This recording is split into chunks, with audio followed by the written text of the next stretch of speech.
What's going on, everybody? It is Saturday night here in New York City. We are in Central Park and it is raining once again. It's been raining every single day here in New York for the past week. So we're just going to be walking around down to Park Avenue today, to 34th Street, and we'll call it a night.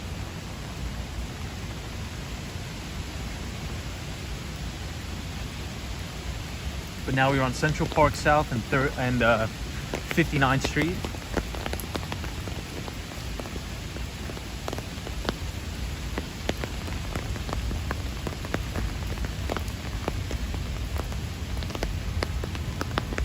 Hey, God Love 6980 says hi. What am I gonna do if it rains while I'm visiting? Who knows, God Love. But it is, I've never seen anything like this, and I've been here my entire life. Hey, Soho guy, what's going on, man? It's been raining here in New York City every single day, without fail.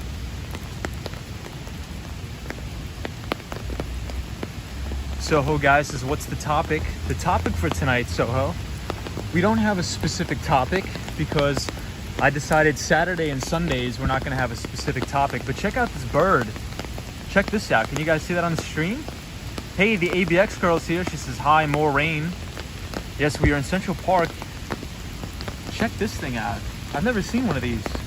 We're in Central Park. Look at how beautiful this looks. Wow.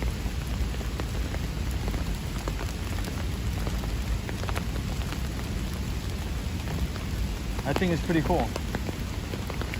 So Soho, the topic, so anytime we stream on Saturday or Sunday, I figured we won't have a specific topic to talk about. We'll just kind of do a little bit of improvise, but during the weekdays, we will have a specific set topic. So last week we covered a lot, from anything from the student loan crisis in the United States.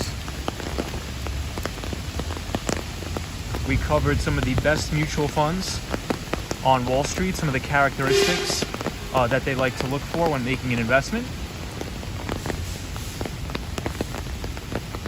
And we also covered the concept of payment for order flow. So the big Robinhood crisis, or the big, I wouldn't say crisis, but just the topic of payment for order flow. Hey, NYC Everything says, watching from Staten Island, New York City. NYC Everything, thank you for watching, my friend. The ABX girl, yes, we have incredible rain here in Manhattan. I'm in Central Park. Hey, Dave Jeffrey NF says, oh, nice. Dave is a new viewer from, I believe, from Buffalo, New York. So Dave, what's going on, my friend? Soho guy says, question, Tom, what about that message I sent you? Yeah, so I saw your comment, Soho, and I thought that was very interesting. Thought it was very interesting in regards to the virtual reality.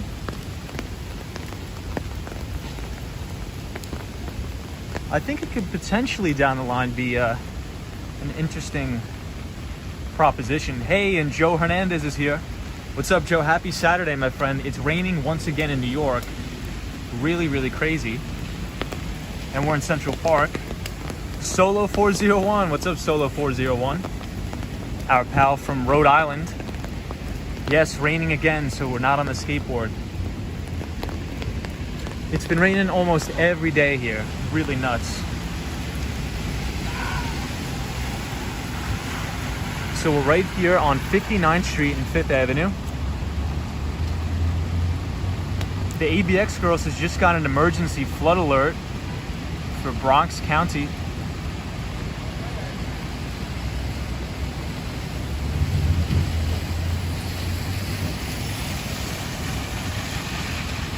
Joe Hernandez says, wow, New York City's still getting rain from Florida. I'm not sure how the infrastructure is going to handle all this rain. Every single night this week, we've had unbelievable amounts of rain, downpours in New York, crazy amounts.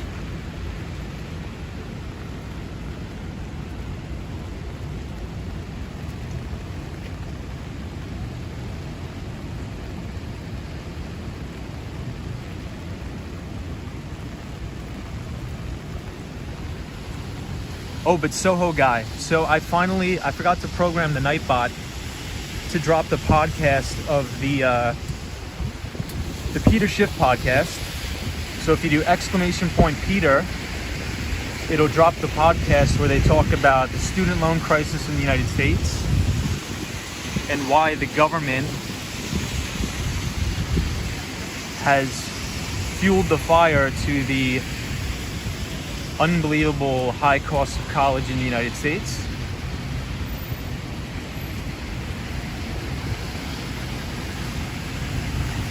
The ABX girl says New York City Triathlon is tomorrow.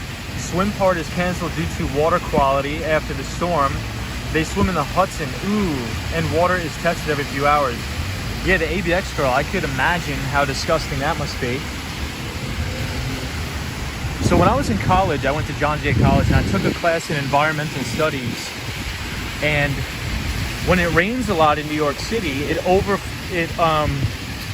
overflows the sewage system, and so a lot of raw sewage runs off in the Hudson River. Hey, Sunshine After Rain is here. What's going on, Sunshine After Rain? Happy Saturday, everybody, to all the viewers. I hope everybody is well.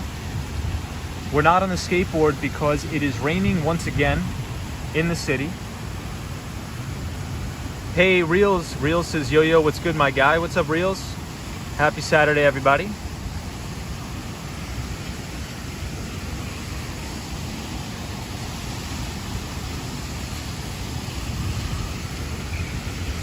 The ABX girl says it's the cleanest in decades. Hubby swam the triathlon race. Yeah. So the Hudson River it's getting better, but the septic and sewage infrastructure in New York is pretty old, so it cannot handle all of this rain. So when it rains, a lot of the septic overflows into the Hudson River.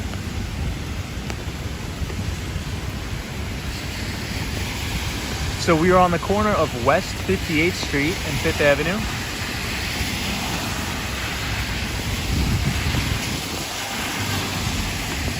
Sunshine After Rain says, happy Saturday indeed. Soho guy says, hey Tom, is this a 2-hour stream? We'll see. I mean, we may only stream for like an hour because it's raining, but we'll see.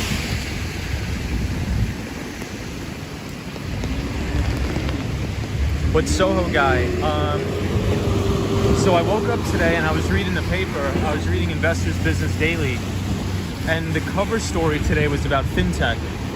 So if you think about companies like PayPal, Square, and it was an unbelievable article, very interesting. So maybe we'll cover that topic on Monday.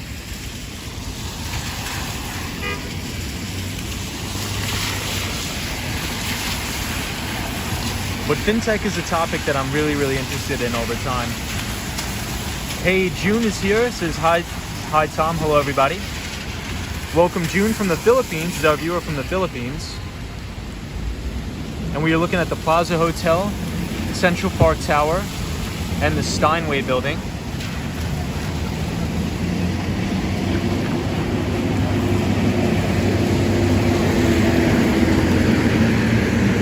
And we'll walk down 5th Avenue.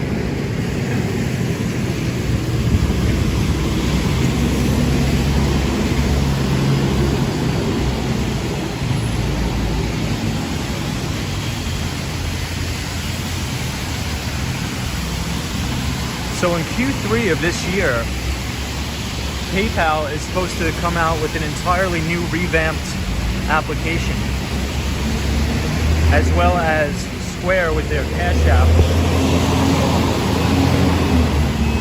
They're supposed to come out with a brand new interface. So we'll talk about that on Monday. Soho Guy says, Fintech is nuts. You could fully automate the investment process, take all the nonsense out of it.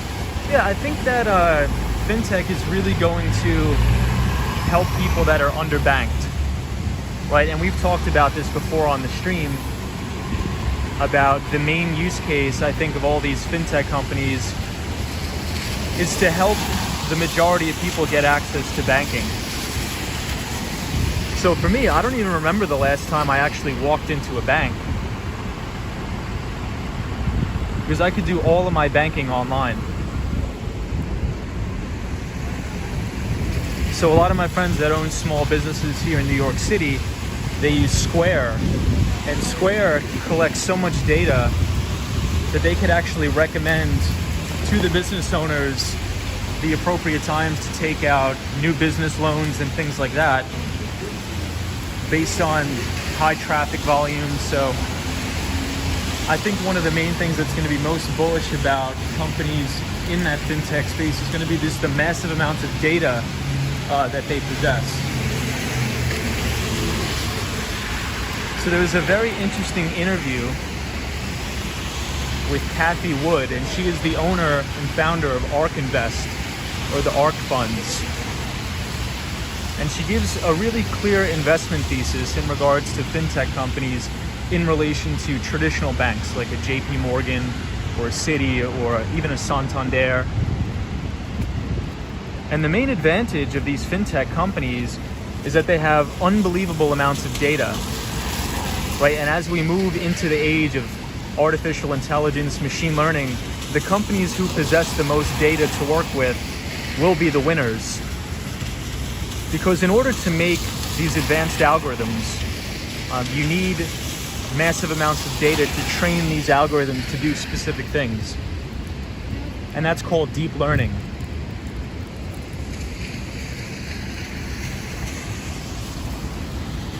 The Soho guy says, hey Tom, could fintech run ads on their platforms and make zero fees and run ads like Facebook? What do you mean, like the platforms like a Square or Cash App? Could they run advertisements? Is that what you mean? Hey, Orland Edwards is here. Says, hey Tom, and everyone in the chat. What's up, Orland? Happy Saturday, my friend. It's raining once again in New York City, so we're just gonna be walking around. And Sally is here, says, hello Tom. Hey Sally, hope you're having a good weekend. Is anybody in the chat doing anything interesting for the weekend? Any fun plans or doing anything crazy?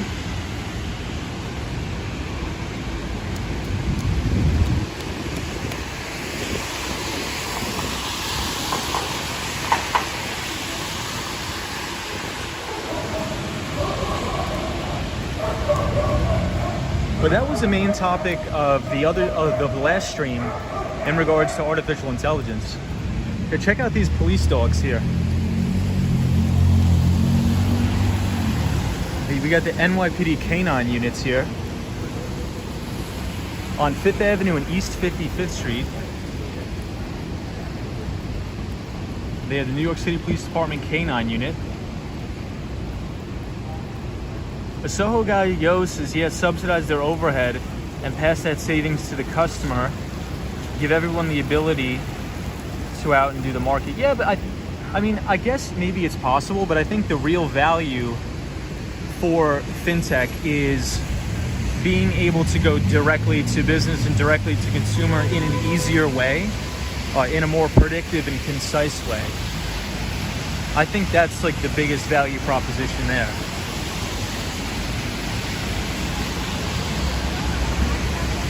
And I think it'll increase the profitability of a lot of insurance companies too. And that sort of ties into the topic that we had a couple days ago with Kai-Fu Lee, which was the former CEO of Google China. So if anybody's interested in understanding more about artificial intelligence and sort of where that's going, if you do !Kai-Fu in the chat, it'll drop the interview. And that was a couple videos back. We talked about the advantages of artificial intelligence, and Dr. Kai-Fu Lee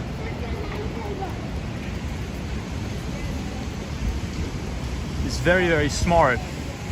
And he did just did an interview at the UCLA China Business Conference.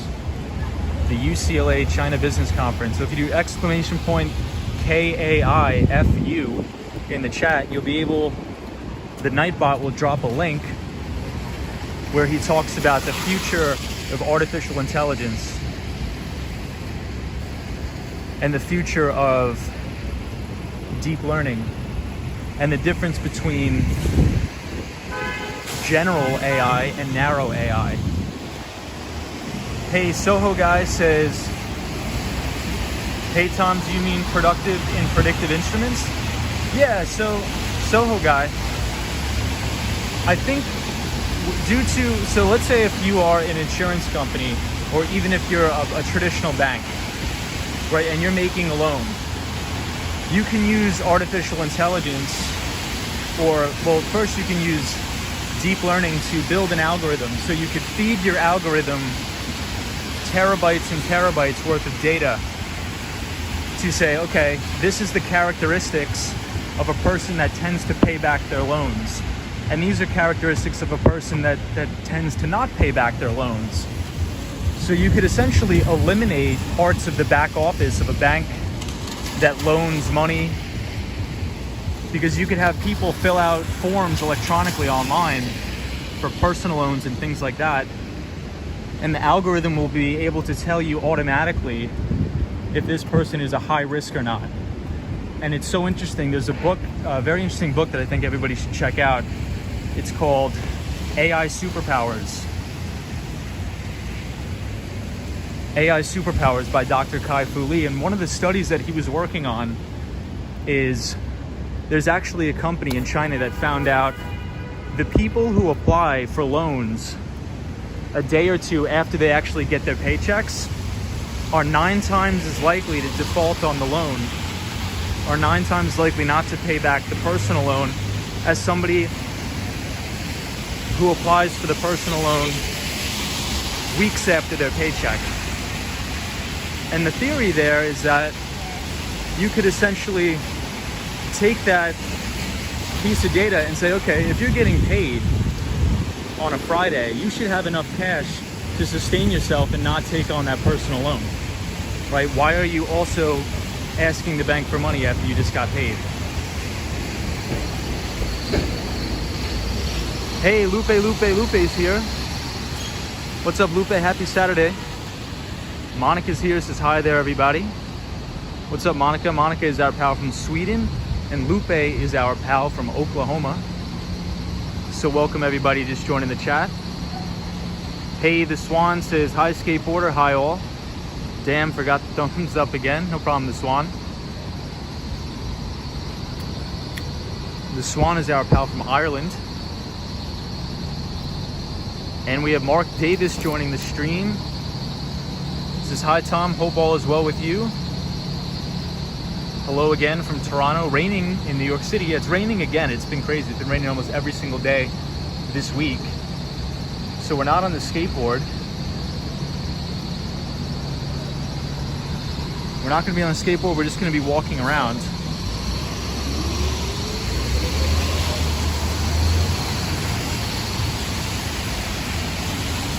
Another thing that was quite interesting is that these algorithms are able to tell you if a person is at high risk for defaulting on the loan based on the percentage of the battery life of their phone when applying for the loan.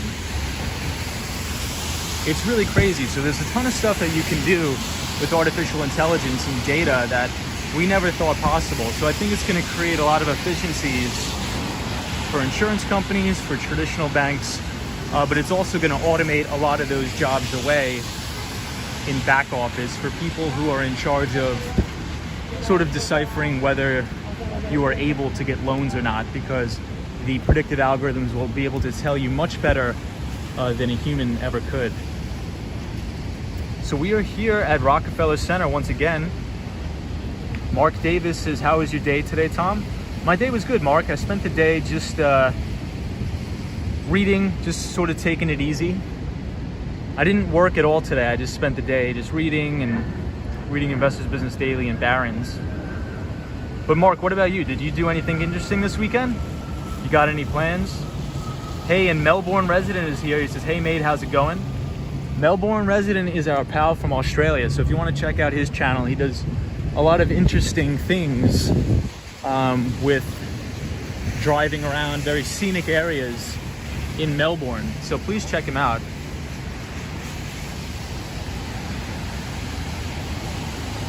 Joe Hernandez says, and also people who apply after getting paid have a tendency to spend more than they have. Yeah, Joe Hernandez. Yep, we just talked about that. That's true. So Joe Hernandez, please check out this book called AI Superpowers by Dr. Kai-Fu Lee. He's an incredible person, unbelievable, smart guy. And Dr. Kai-Fu Lee was the former president of Google China. And he was the president of Google China during the Silicon Valley boom, when nobody really took Chinese internet companies seriously because they were called copycats of US companies. So we're here at Rockefeller Center.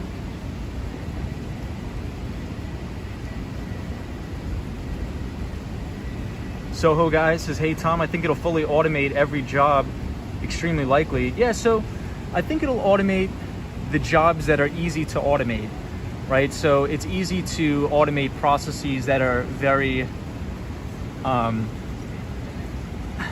don't know what the word is, but very like routine processes. But I don't think it'll be able to automate tasks such as, you know, like changing a tire in a car or fixing an HVAC system. Those are very tedious tasks. God6980 says, wow, looks cool. Can you raise the camera? Absolutely. The Swan says, wet skateboard equals broken bones equals no thanks. 100% the Swan. Mark Davis says, I was working, Tom, still working. Damn. Respect that, Mark. Respect you working on the weekends, my friend. But I appreciate everybody joining on this rainy night.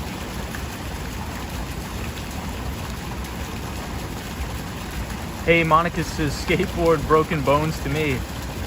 Yep. Joe Hernandez says, I certainly will. I have heard of him. Yeah, very smart guy. Very smart guy. So when he left Google China, he actually founded a venture capital firm called Sinovation Ventures, where he invests specifically in Chinese artificial intelligence companies.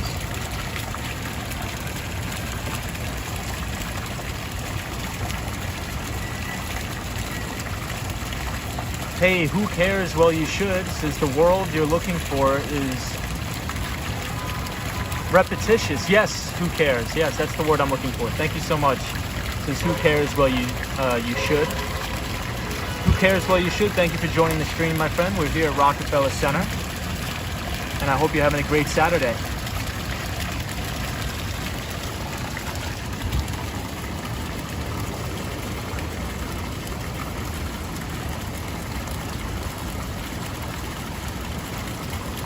Mark Davis is Lupe. How are things in Oklahoma?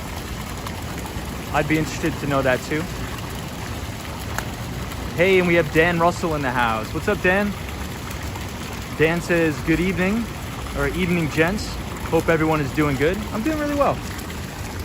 I'd be doing a little bit better if it wasn't raining, but we're here just checking out Rockefeller Center tonight.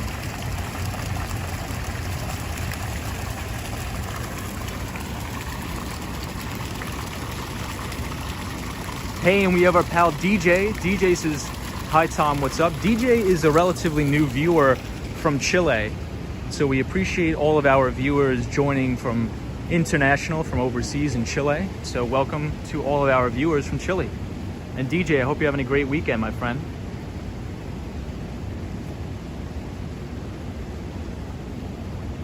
Soho guy says, hey Tom, does a fully automated economy lead to everyone being their own boss? I don't know. I think there was a lot of speculation in that.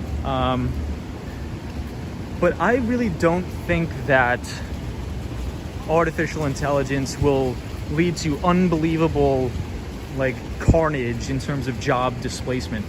I think it'll happen at a pace where people will be supplemental to these algorithms. I think it'll replace a lot of back office stuff, but I don't think it'll be like this cataclysmic meltdown as a lot of people in the mainstream media portray it to be.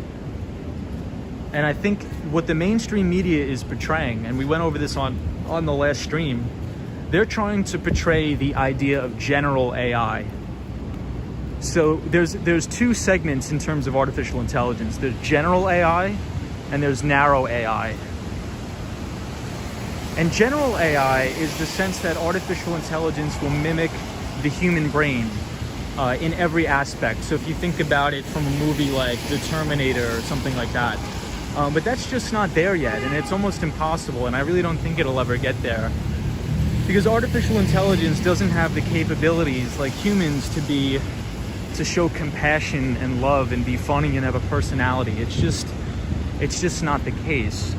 But what AI does have the capability to do is work on specific problems by you could feed the algorithm massive amounts of data, and you could label that data. So for example, let's say if you were trying to identify a specific type of cancer, you can feed the algorithm photos of malignant and benign tumors, and as you feed it more photos and you label it, the algorithm will get smarter to be able to identify cancers before a doctor ever could, and more accurately than a doctor ever could. And that's called narrow AI, when you have artificial intelligence working on a specific problem by feeding an algorithm unbelievable amounts of data and you labeling that data. And that sort of all came about with the technological breakthrough of something called deep learning.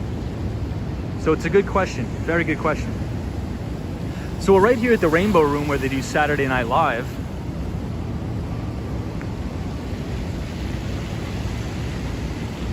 Who cares? Well, you said. Well, you should. This is beautiful. I am. Thank you for sharing this. It is a way for me to see New York I have never seen. Well, thank you so much. Who cares? Well, you should.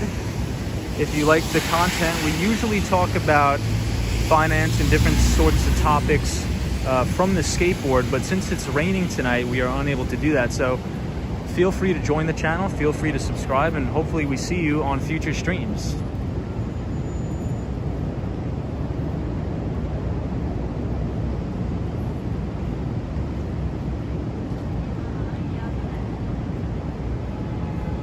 Hey, Gerald Lee is here. This is Hi Wall Street Skate Bro. Looks like another wet night. Yeah, Gerald. It is raining again. It seems to be raining every single day in New York. It's really, really crazy. Hey, and Charlie is here. What's up, Charlie? This is hola. Hola, ¿cómo estás? ¿Cómo estás, Charlie? Hey, and Destiny Calderon is here. Hey, what's up, Destiny? Hope you're having a great weekend. Happy Saturday, Destiny.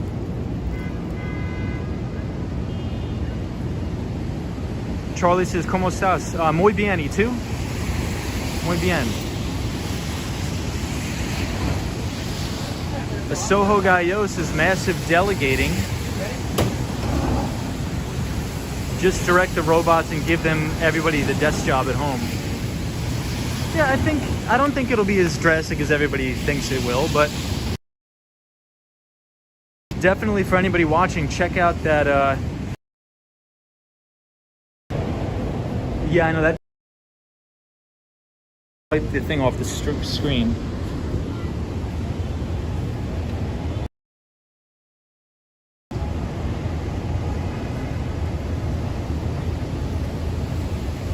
Who cares? Well, you should. Says great stream, sir. Well, thank you so much, my friend. We're happy to have you here. Thank you so much for being here on this rainy night in New York City. Destiny Calderon, how are you?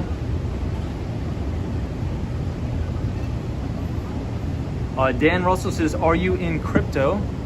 I think, so Dan, we talked about this on previous streams, but maybe we'll make it a topic of a stream for next week. But in short, I would say yes. But I think the majority of the use case into a traditional cryptocurrency such as Bitcoin would be for remittance payments. And I think that's why cryptocurrencies like Bitcoin are taking a lot of heat in the United States, because we think about the world from a first world perspective, right? In the United States, we pretty much have everything at our fingertips. We have a Chase Bank on every corner. You know, we don't have the struggles of somebody that's living in a third world country or a developing country, or as we like to call it in the financial industry, emerging markets. And what I mean by that is there's a lot of people around the world that are underbanked, where they don't have access to a traditional bank account. But almost everybody on this planet has access to a mobile phone or a mobile device. So I think if you think about the traditional person, let's say if they're from Guatemala or they're from a Latin American country and they're working in the United States, well, the majority of the time they use some of their income and they send it back to their home country. But if you use the traditional means of sending payments back and forth, the cost can be extremely, extremely high. Extremely, extremely high. If you think about sending it through like a Western Union or something like that. But if you have a digital currency like Bitcoin, you could send $1 billion halfway around the world in under 30 seconds and it'll cost you almost nothing. So I think in terms of cryptocurrencies, I think about it from a global macro point of view. I like to think about it from the big macro picture.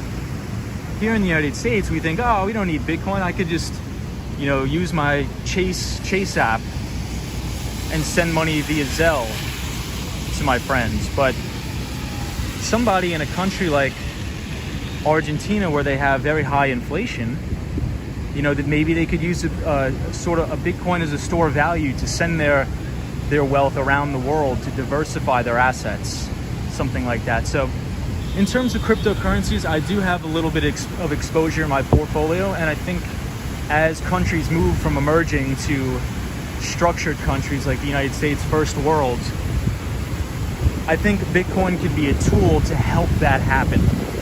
I could be wrong, but that's just my thesis about it. So I hope that answers your question. Let me catch up on some of the comments here, everybody.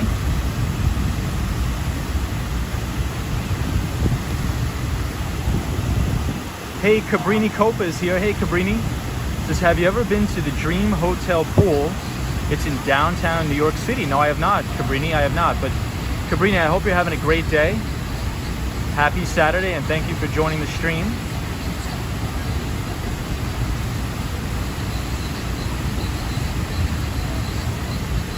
Who cares? Well, you should. Says research AI program, spiderweb. If you can, that's what scares the hell out of me. Yeah, I think there's a lot of stuff out there. Oh, it predicts the future. Interesting. Hey, Josh D is here. What's up, Josh D? Welcome to the stream, Josh. Hope you're having a great weekend. It's hard to hold the umbrella and read the comments at the same time. Hey, the Daily Walker says, I'm becoming a fan of your channel. You seem very chill and relaxed. I hope your channel gets big. Well, thank you, the Daily Walker. I really appreciate you being here, and I appreciate the support. And I hope you're having a great weekend, the Daily Walker. Monica is our pal from Sweden. What's up, Monica?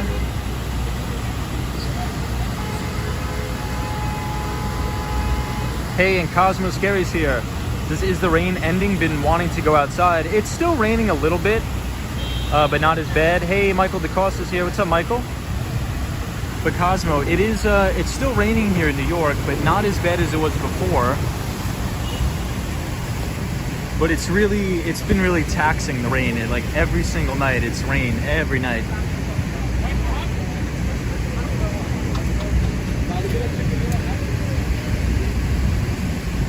Hey, Cabrini Copa, Cabrini Copia says, yes, happy Saturday. Let us know if there are any NYC rooftop bars or pools you like. Okay. So I don't really go out to bars in New York City. But if anybody's in the chat that has a nice bar or rooftop bar you could recommend to our pal Cabrini, please let us know in the chat. Please let us know in the chat.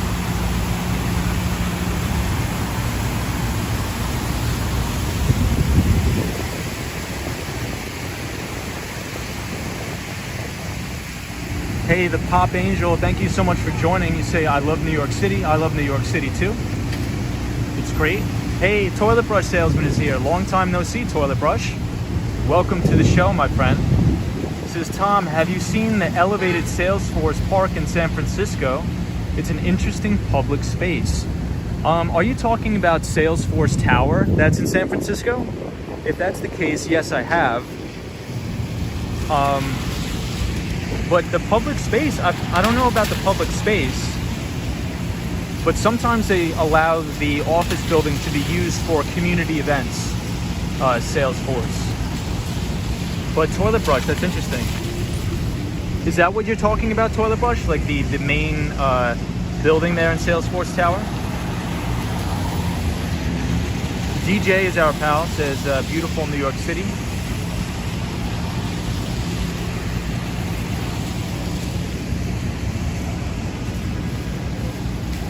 Monica, how are the dogs?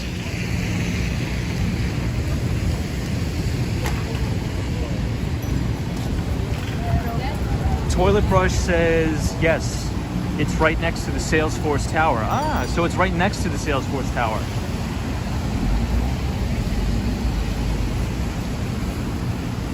Nice. So I haven't, but have you been there, Toilet Brush? But I am a big fan of Salesforce. I think it's a very admirable company.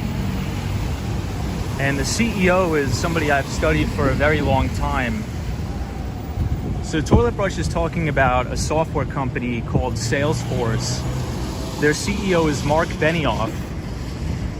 And the story of how Mark Benioff started Salesforce is pretty incredible. And what a lot of people don't know is that Mark Benioff actually came up with the concept of the App Store. So if you think about the App Store being something about Apple, it was actually patented by Mark Benioff. And what happened was, during one of the Apple showcase events, Steve Jobs was introducing a new concept called the App Store. And everybody was so impressed and obsessed with it. And Mark Benioff was actually in the stands. Well, I would say the audience, not the stands. He was in the audience for the Apple showcase when Steve Jobs was announcing the App Store. And in his mind, he was thinking, oh my gosh, I actually have a patent on that name, the App Store. And so after the presentation, Mark Benioff actually went up to Steve Jobs and said, hey, you know, in all honesty, I own the rights to that name, the App Store. But since Steve Jobs was such an important role model to Mark Benioff actually turned over the rights to the App Store to Steve Jobs. So if you want to read more about that story I just told, please pick up Mark Benioff's book. He has an unbelievable book called Trailblazer. It came out about a year ago, and it's called Trailblazer by Mark Benioff.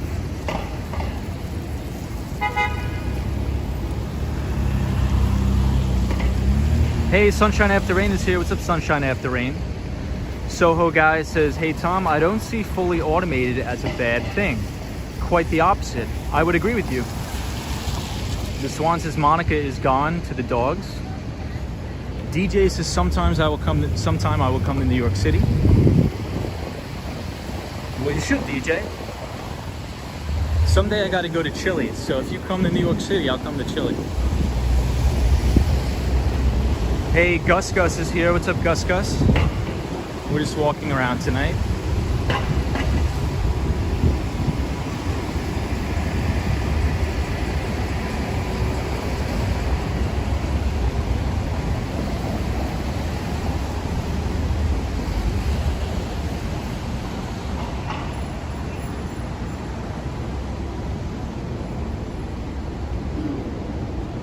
Soho Guy says all it does is upgrades the lifestyle of everyone's life, personalization and individualization for freedom. Toilet Brush says nope, haven't been there, only online. It's a bit like Highline in a sense. It's elevated, spans 4 blocks. says toilet brush. Okay, that's interesting. That's interesting. Mark Davis is good thing. Things good in Toronto. It's good.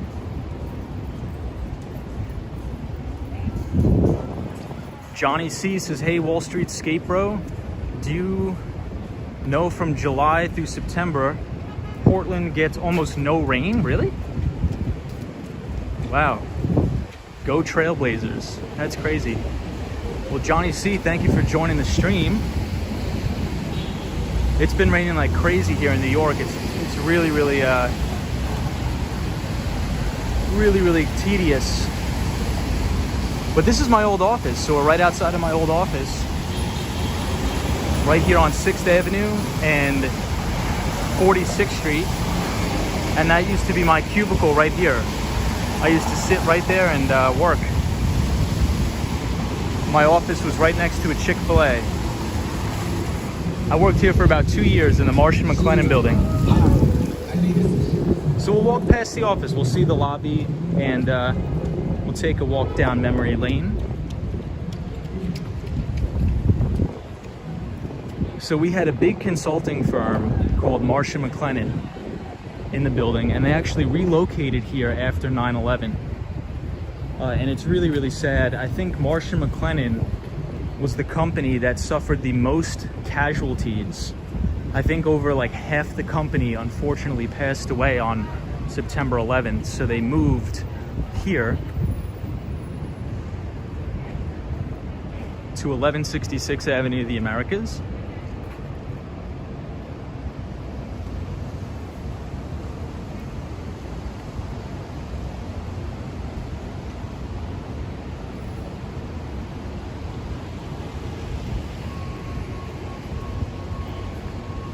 Right here.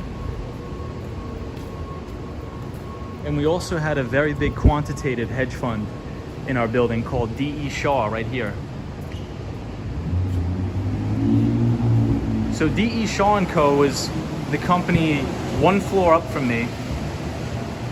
And this is actually the same building where Jeff Bezos worked.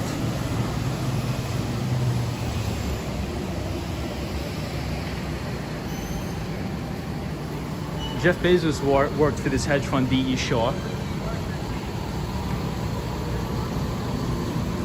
So they're a big quantitative shop on Wall Street.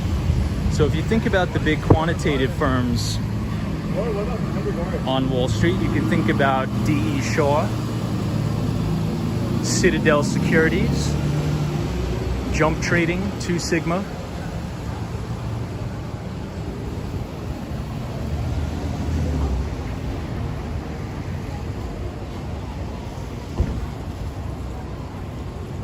DJ says, how is the weather today? Cold? No, it's about 75 degrees, DJ. Skateboarder, how much are those bicycles for rent? Just inquiring. I think they're about like $1 an hour to rent, Swan. Gus says, what kind of job you do? So I did tech sales. I was in tech sales. So I would mainly sell into the big nursing homes, home healthcare agencies, and hospitals in New York. And I would sell anything from electronic visit verification software to remote patient monitoring products and remote patient monitoring software, and some cybersecurity products like Zscaler. So a lot of EMATET threat protection products. That's what I sold. Gus. Hey, Dutchman is here. What's up, Dutchman? Says, Skate Bro, send us your rain to extremely dry Phoenix, Arizona. 114 degrees today. That's crazy. That's nuts. I mean, I'm so sick of the rain. I hope it stops. But I think it's supposed to be raining all week. Every single day next week it's gonna rain. Which is wild. But it's true.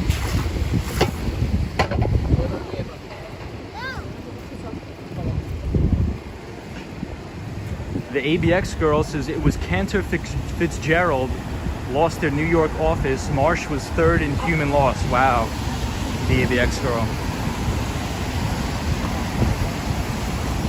Yeah, so the ABX girl, if you come to 1166 Avenue of the Americas, we have a big memorial outside of the office, and it shows all the names of the people who passed away on September 11th. And they made it really nice. They made it a nice courtyard, and it's a nice memorial.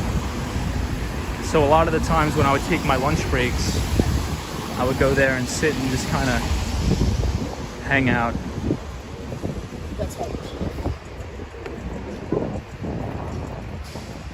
But that's so sad, really, really sad. I couldn't imagine being around for that.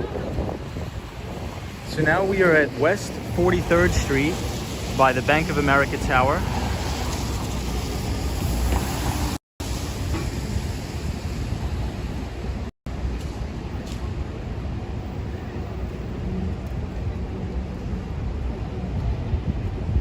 Hey, Janice Rogers is here, says hello. I enjoy viewing and listening to your live streams. Thank you.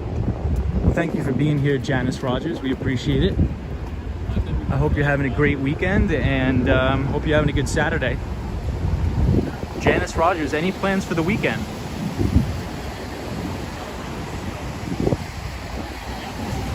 The ABX girl says, I do not want to hear about a New York City drought. I wish there was a drought in New York City right now. It's been way too crazy with all the rain. But thank you everybody for joining. We have a lot of new viewers and a lot of new subscribers. So thank you to all of the new subscribers to the channel. And if you want, you could do !SWAN in the chat, !SWAN, because of the Empire State Building. Gus says, I found your channel because Action Kid said your channel name. Any plans to do video with him? Maybe someday. Action Kid's a really, really nice guy. I'm a huge fan of his channel. And I believe Action Kid is going away tomorrow, I believe, right? Isn't he going to LA? That's gonna be nice to get in New York City and sort of hang out in LA. Hopefully it doesn't rain when Action Kid goes to LA. But we're here on West 42nd Street and 6th Avenue. We usually skateboard around the city on this channel, but it's been raining almost every single night. DJ is our pal from Chile, says I love the Empire State Building. Dutch says, as Swan, get out and do errands early and stay in the AC the rest of the day. Could imagine. Toilet Brush is correct. Tomorrow, LA.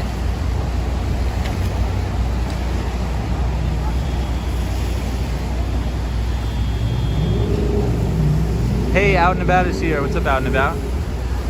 So if you do !SWAN in the chat, you'll be able to see our pal, the Swan from Ireland, what he always says about the Empire State Building. So Empire State Building equals signpost equals know where you are.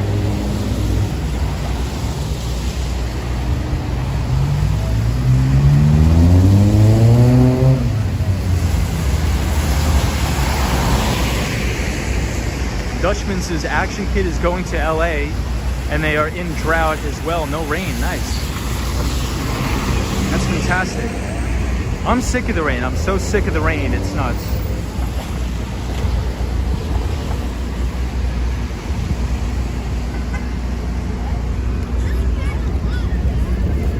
So we're at 42nd Street and 6th Avenue. We're passing Times Square, but we are going to avoid Times Square because I'm really not a big fan of Times Square. So speaking of Salesforce, we are passing Salesforce Tower right now. So Salesforce Tower, Salesforce is a software company that sells CRM software, so customer relationship management software. And if anybody's interested, please check out the book Trailblazer by Mark Benioff, which is the founder and CEO of Salesforce. Out and About says, how come you are not experiencing any buffering? I'm not sure why. I think it's because I avoid Times Square. I think anytime anybody goes to Times Square, you're gonna get a lot of network congestion. Hey, Dan Russell's here again. Dan Russell says, LA and Cali is always in a drought. That's true. I wish there was a way for us to move the rain from New York, from the East Coast to the West Coast. They need it with all the wildfires.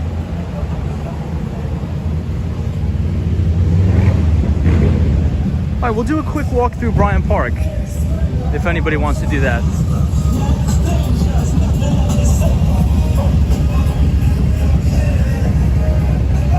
Out and about, maybe check your cellular provider in Toronto. So here we are at Bryant Park.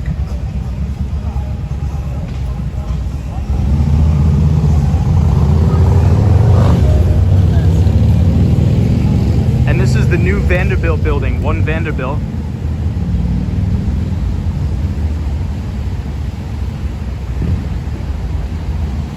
The ABX girl says, oh no, the 2021 ESPYs Awards are being held outside the seaport. Really? That's the ESPN thing, right?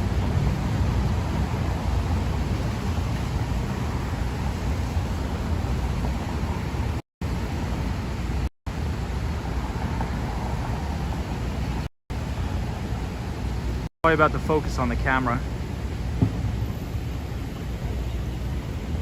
The Swan says, I know the rainstorms are terrible, but look at how clean the buildings and streets are. They're spotless. That is true, the Swan. That is true. Hey, and NYC Cherry Groove is here. Says, hey, Tom. What's up, NYC Cherry Groove?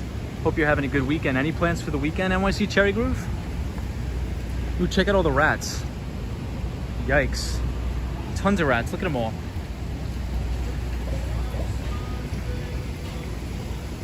So we're here in Bryant Park. Hey, William is here.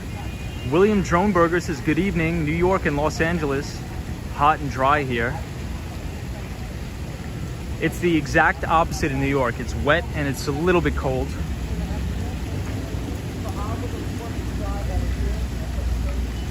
Out and About says, yesterday Bryant Park had a live concert on their YouTube channel. Janice Rogers says, Janice going to the beach Sunday to cool off. Very warm here in Florida. Nice.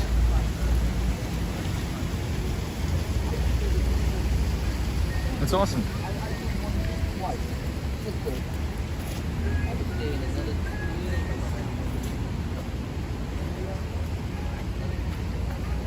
So this is the lawn at Bryant Park. NYC Cherry Grooves is gonna figure how to watch the fight UFC 264 for free now. Interesting, I've never heard of that. Oh yeah, there is supposed to be a big UFC fight tonight. I heard somebody talking about it when I was in a coffee shop today.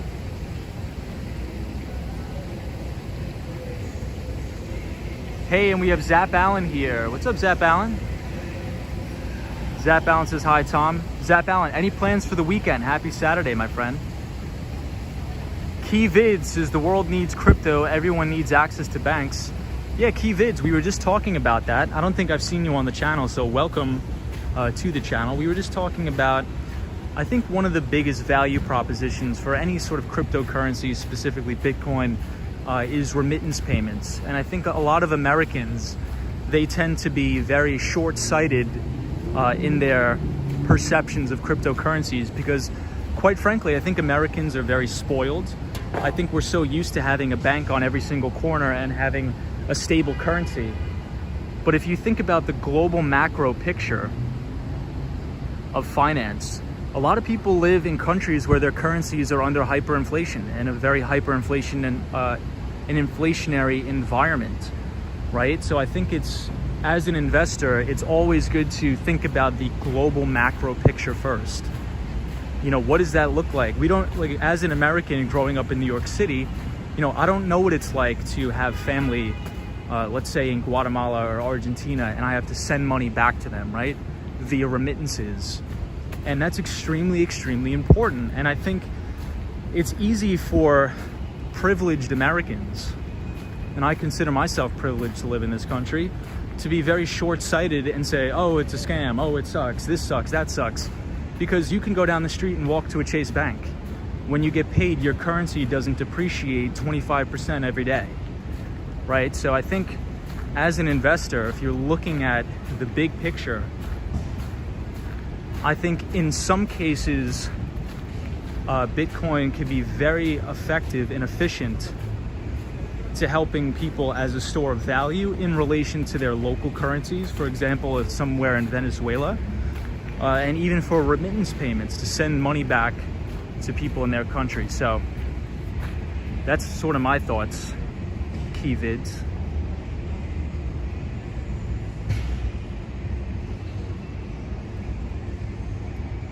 Dutchman says, doesn't New York City have a program to eradicate the rats? I don't believe we do. So this is Bank of America Tower, right here in Bryant Park, right next to Salesforce Tower. Cops should allow tase those rats to get rid of them. Maybe the Swan. Zap Balance is staying in this weekend. Trying to get over this cold. We'll get well soon, Zap Allen.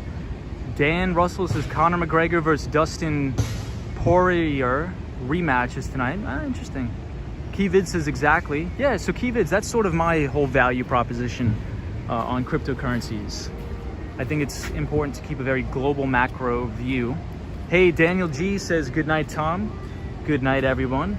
Daniel is our pal from Argentina. Buenos Aires, Argentina. So thank you, Daniel, for joining from Buenos Aires, Argentina. Dutchman says, I'm with Chase Bank and they are almost on every corner here in Arizona. Yeah, exactly, Dutchman. So that is it's a very good, that's why it's a lot of times Americans and even, you know, Canadians or people from South Korea or developed nations, we can forget how good, we understand how good we have it, but we don't understand how terrible some people have it in the world. So it's always good. That's why I think it's always good to travel and meet people from all over the world, because you develop your perceptions a little bit better, if that makes sense. So we're gonna sit down for a little bit and just take a load off. But we're right here at Bryant Park, and I appreciate all of the new subscribers. So thank you everybody who's been subscribing to the channel. I do appreciate it. Hopefully we can get back on the skateboard soon when this whole crazy thing's goes over, when there's no more rain.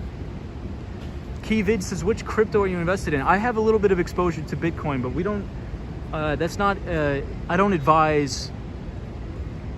really advise people on what to buy and what not to buy, but I do have exposure to Bitcoin. And I've had exposure for it to a while due to, I used to build gambling websites and things like that. Daniel G says, Tom, Argentina, South America soccer champion. Awesome, man. Hey, Arthur gave me a nice comment. Says, I'm from Germany. I love your videos. I appreciate that, Arthur. Thank you so much. I appreciate all of you guys. But Daniel G, congratulations. Daniel, again, is our pal from Argentina.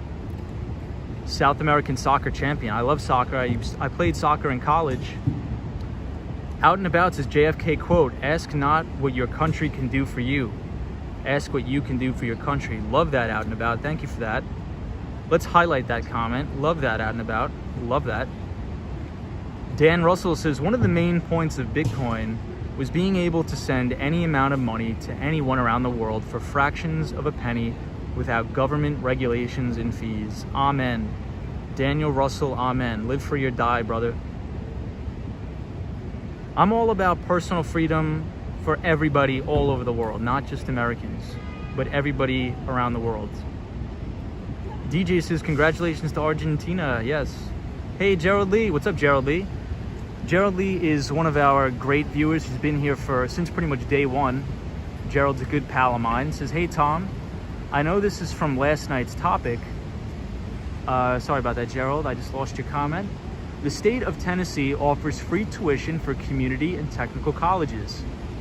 Has to be a one-year residency to qualify, paid for by state lottery. Yes, Gerald, that is a very good point, and I think that's fantastic. So what Gerald is referring to is, yesterday we had a topic on the student loan crisis in the United States, and one of my theories as to why it's so terrible here in the United States, why college is so expensive, is because the government is subsidizing all of the student loans, right? So when you have a government entity subsidizing these loans and guaranteeing all the loans, Well, that means if I want to go to college and I want to take out $300,000 worth of loans, I have no problem doing that, and I can get the loan, and it's guaranteed.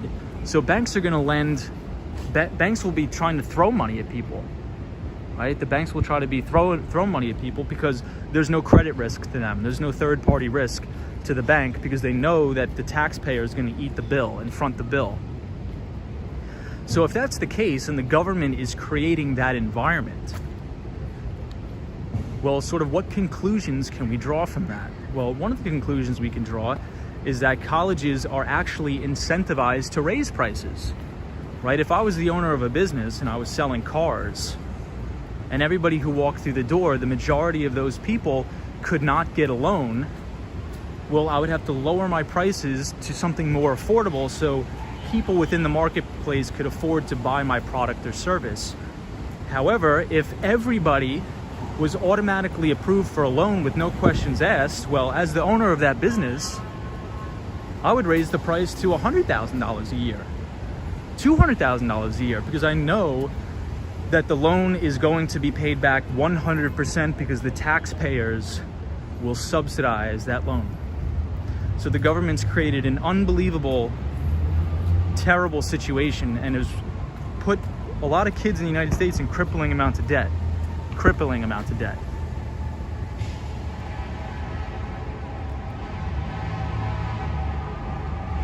Hey, the ABX girl says New York City is 4th in rat issue. Orkin has LA at number 1, then Chicago, and Atlanta. Global warming and development.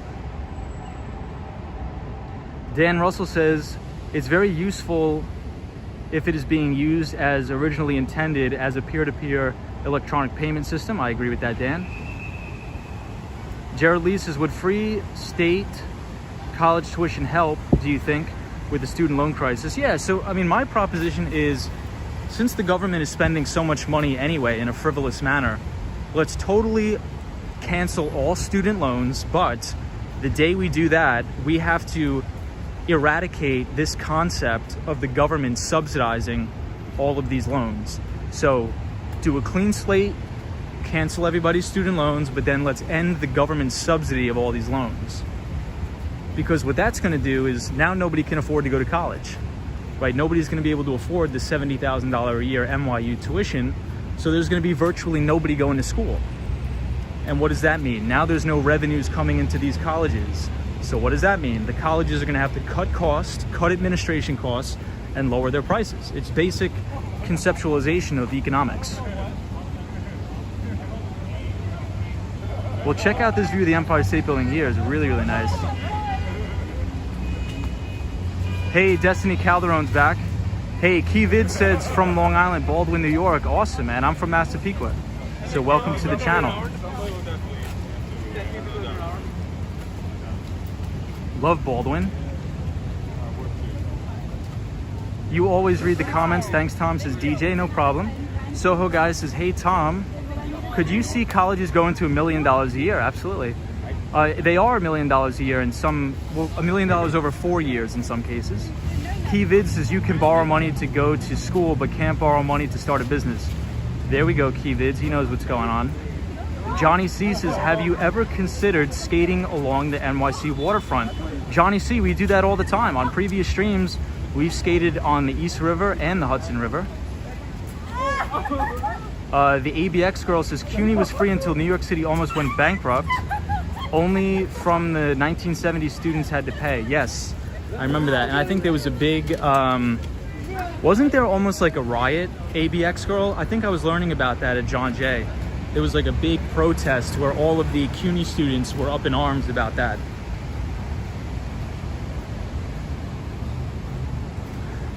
So I went to the City University in New York, right? And I paid virtually nothing. And I think I still got a pretty decent education, right? But a lot of my friends went to NYU and Pace University, and they got the same degrees that I got, but they paid $100,000, $200,000. And some of my friends are $170,000 in student loan debt, and we virtually got the same degrees. And we went to school about 15 blocks away from each other. So I think the government has created this big problem. So in my opinion, If you can't get a scholarship to go to college for free, and you can't get into an Ivy League school where you're majoring in some sort of STEM, which is like the mathematics and sciences, I would not go to a private school. I would go to the most bottom of the barrel place you can find and just go through the motions and get the degree. Because in the grand scheme of things, it doesn't matter. The job opportunities are going to be the same whether you go to John Jay College of Criminal Justice or you go to a private school like Malloy College on Long Island. Hey, Photos from Around New York is here. What's up, pal? We got rained out again, so we're just walking around the city. What the hell? What is this event? Just walking around the city today. I really want to be on the skateboard, but we can't.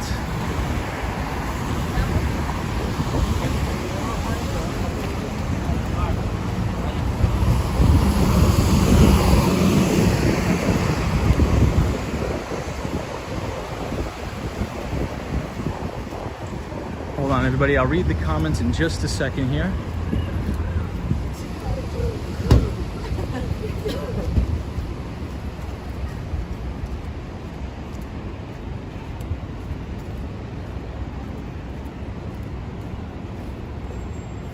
So we're passing the Bank of China. So I'll pull off to the side, I'll read the comments, and then we'll continue to go down to Macy's, 34th Street.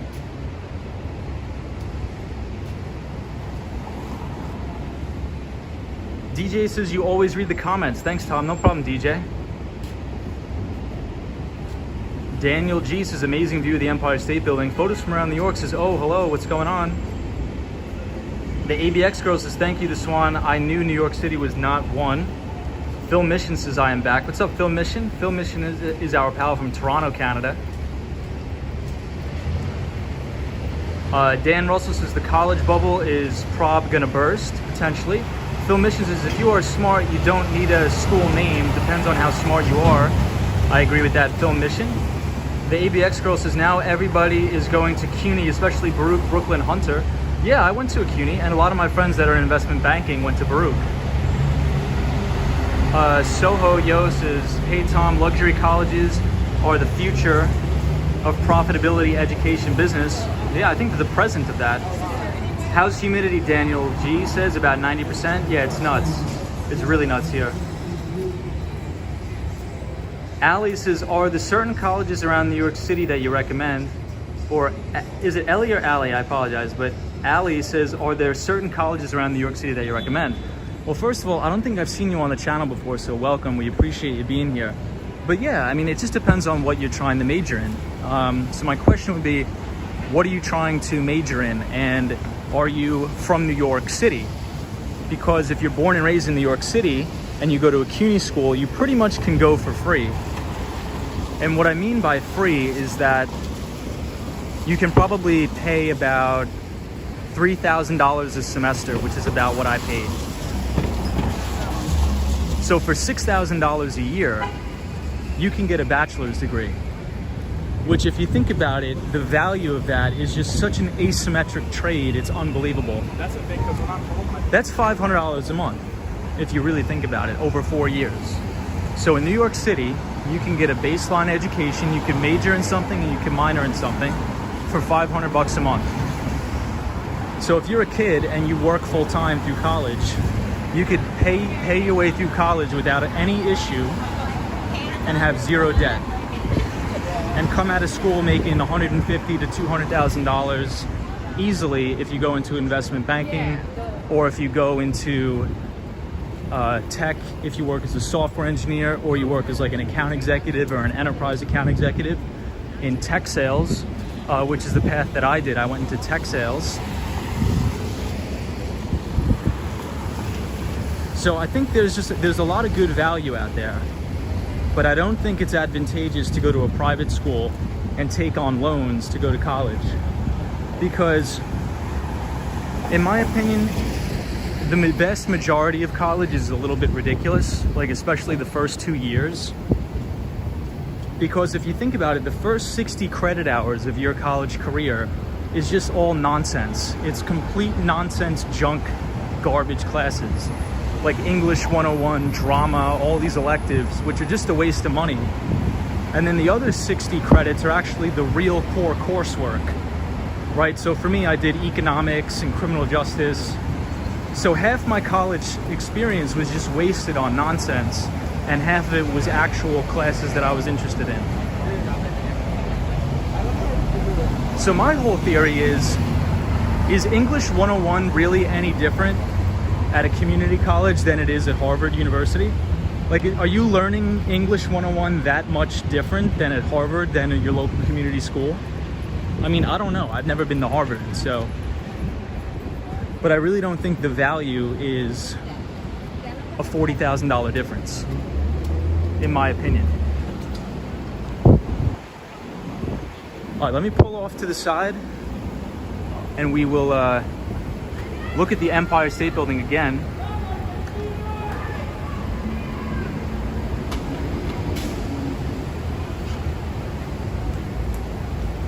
Photos from around New York is an interesting topic on schools.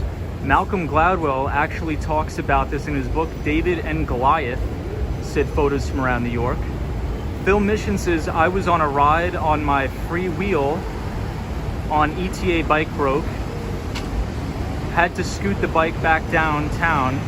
Man, it's not easy skate pushing the bike. Oh, that sucks. You must be super strong skating all over. Yeah, Phil Mission.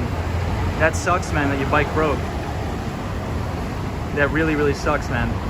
But Phil Mission, if anybody wants to check out our pal Phil Mission, he makes some cool videos too around Canada, just like out and about.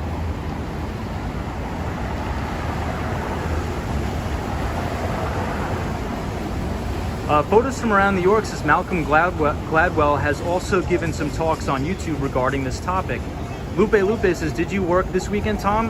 No, I didn't work. I just did a lot of reading, Lupe. What about you? DJ says, I have to go. Good night, Tom. See you soon. Thank you. No problem, DJ. So take it easy and God bless from New York City to Chile. Soho Guy says, Ivory Tower education, $25 million a semester. Good investment, Wall Street. Skate, bro. Soho's crazy, yo. Ellie says, wow, great information. Thank you so much. I actually live in Richmond, Virginia, but eventually would like to move to New York. I'm majoring in elementary education. Yeah, Ellie, so definitely, or Allie, sorry if I'm pronouncing your name wrong. I think New York City is a great place to move. I think there's a lot of opportunity here. The only piece of advice I would give is just keep your educational expenses as low as possible and never take out a loan to pay for college under no circumstance. Under zero circumstance, take out a loan to pay for college. Because the rates on those loans are ridiculous. They're really, really crazy. So if you think about it, if you're coming out of school, like the article that I sent you guys yesterday in the chat bot, some of these kids are going out of graduate school with 300 grand worth of debt at a 7% interest rate. You're never gonna pay that off. It's absolutely impossible. You're just gonna pay the interest. You're never even gonna get the principal. It's impossible.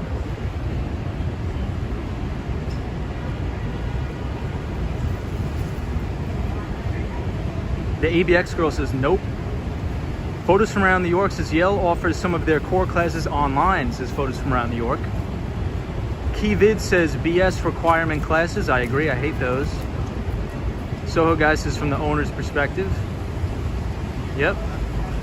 Ali says 100% agree with you. Pretty much the same classes, but just the name that makes it expensive, I believe. I agree with you, Ali.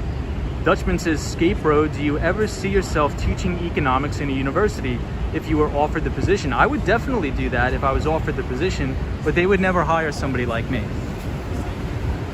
I remember when I was in John Jay, I would always argue with my economics teacher because, in my opinion, I didn't think he was very good at economics. I really didn't think he knew what he was talking about most of the time. It was so surprising. My economics teacher was giving us a lecture and he was complaining. He's like, the economy sucks, this sucks. He's like, I don't make enough money. And he's like, nobody will approve me to get a credit card. He's like, I don't even have a credit card. I was like, what? So the whole class was just him complaining about how he doesn't make enough money and how he doesn't have a credit card. And I was like, this is ridiculous. I'm like, I'd rather be at work making money. But listen, it's not a knock on, I'm not trying to make fun of anybody, but just my advice would be, look, college is important. I really do think education is important. But if you can go for free, definitely do it, because you could just get the degree and then just do whatever you want to do. But just get in, do your thing, get out, get the degree, check the box, and only try on the classes that are your core common classes. So if you're taking economics, try really hard on your economics classes and just put all the electives to the side.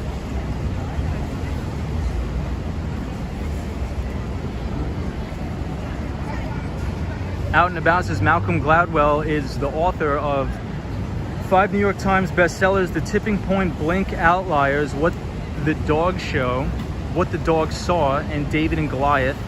Ali says, I agree. I've said from the beginning I refuse to take out a loan for school. Ali, yes. So if just don't take out a loan to go to school, work throughout college, make as much money as possible, and invest that money, Ali, and you will be in a very, very good place, my friend. Phil Mission says, great college advice here. Soho Guy says, hey Tom, at those rates I mentioned, a college could be a beautiful, super tall in Midtown New York City. Yeah. I mean, you think about NYU, they have some beautiful buildings there. Dan Russell says, I think you would make a great teacher. You explain things very well. So what, oh, thank you, Dan. That's very nice of you.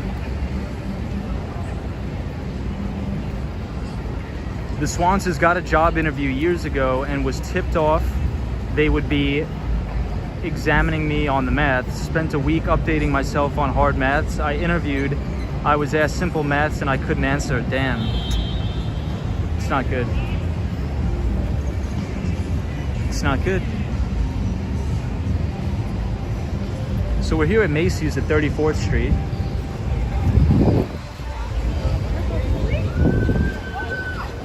So I think what's important is, and I've changed my mind on this many times, because when I was in college, I was very disgruntled. And I was like, I hate it here, I don't want to be here. But sometimes you just got to force yourself through things that you don't want to do. Because at the end of the day, it is important to have that degree, even though it may not mean much.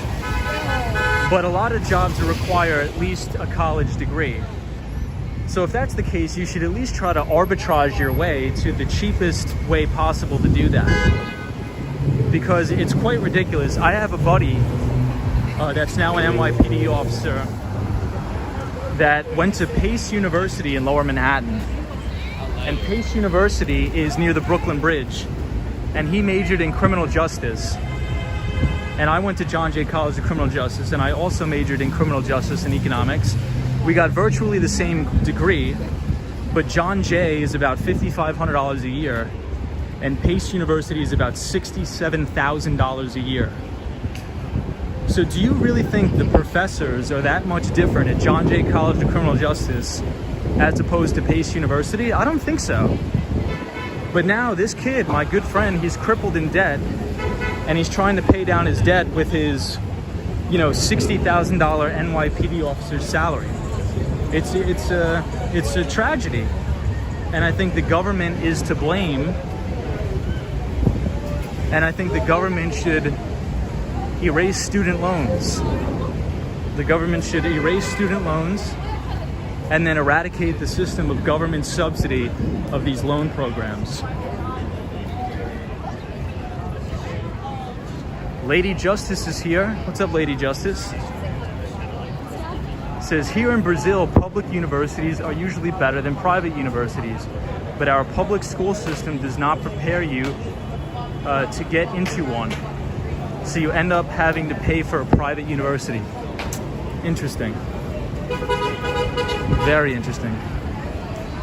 But Lady Justice, hope you're having a great weekend, my friend. It's good to see you again.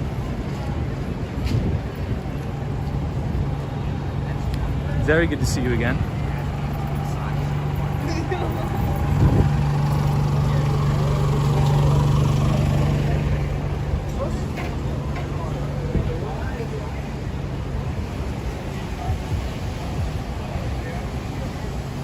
Out and About's vicious cycle. Absolutely. The Swan says, how can you pay off a student loan of $300,000 with interest of 7% per annum, for goodness sakes? The answer is you can't. And these people usually only pay off the interest until they're about 50 years old, and then they hit the principal. Out and About says apprenticeship programs are great. Get paid while you learn a skill. I agree with that 100%. Out and About. I agree with that 100%. So I actually did that, right? So when I was in college, I actually worked for a union in New York City. I worked for Union Local 1101. And they actually taught you how to do things. So I was in telecom. So I learned all about the engineering and the workings of telecommunications. You know, I learned about different spectrum auctions and how, you know, what bands, what megahertz bands, like band 41, band 71. You know, what is the best spectrum band for 5G? And you learn things while you're getting paid. And I was making extremely good money while I was in college. I had full benefits. I worked for a local 1101. I was getting trained on how to learn a skill in tech, and they offered tuition reimbursement. So when my college bill would come due, I would pay the tuition, and then I would go back to the company, and then they would pay for the college for me. So I think it's also very important that when you're in college, try to apply to any job that you can, right? It doesn't have to be the best job on earth. You just want to get a job to have some skills and to have some income coming in. Because even if you work at the Starbucks, right? I had a really good friend that was working part-time at the Starbucks, and he actually got college tuition reimbursement from just having a part-time job at the Starbucks.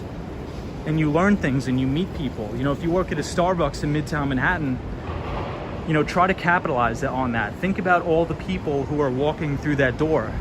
You probably have some of the biggest CEOs of companies walking through that door.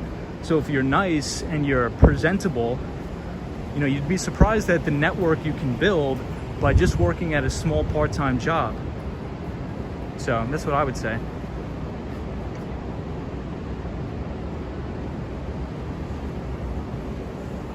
The ABX girl says community colleges can step in and you can earn your 64 credits inexpensively, especially in New York City. ABX girl, I agree with you. I agree with you, ABX girl. Gerald Lee says a lot of the instructors / professors at the community colleges were educated at the so-called name universities. Yep, that is true. Ali says that's why I'm doing community college now before a university, because it's just so expensive. I think that's a great idea. I think that's a really great idea. You should try to get an internship or a job at a place that'll offer tuition reimbursement. Ali, try that. So in your community, just look up, it doesn't even have to be in the type of job field that you want. It could be anything. Because maybe you try to work at a tech company and maybe you like that, right? You don't need to have a specific job like in computer science to work at a tech company.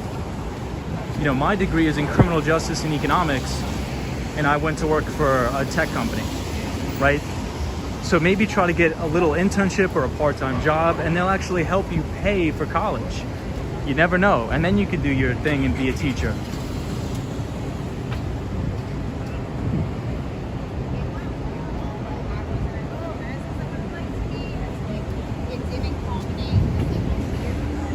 All right, so we're at Penn Station.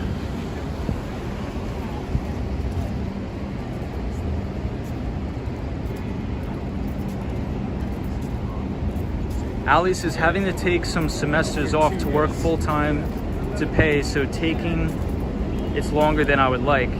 Well, Allie, maybe you could get, again, try to apply to all these tech companies and that do tuition reimbursement. Try that.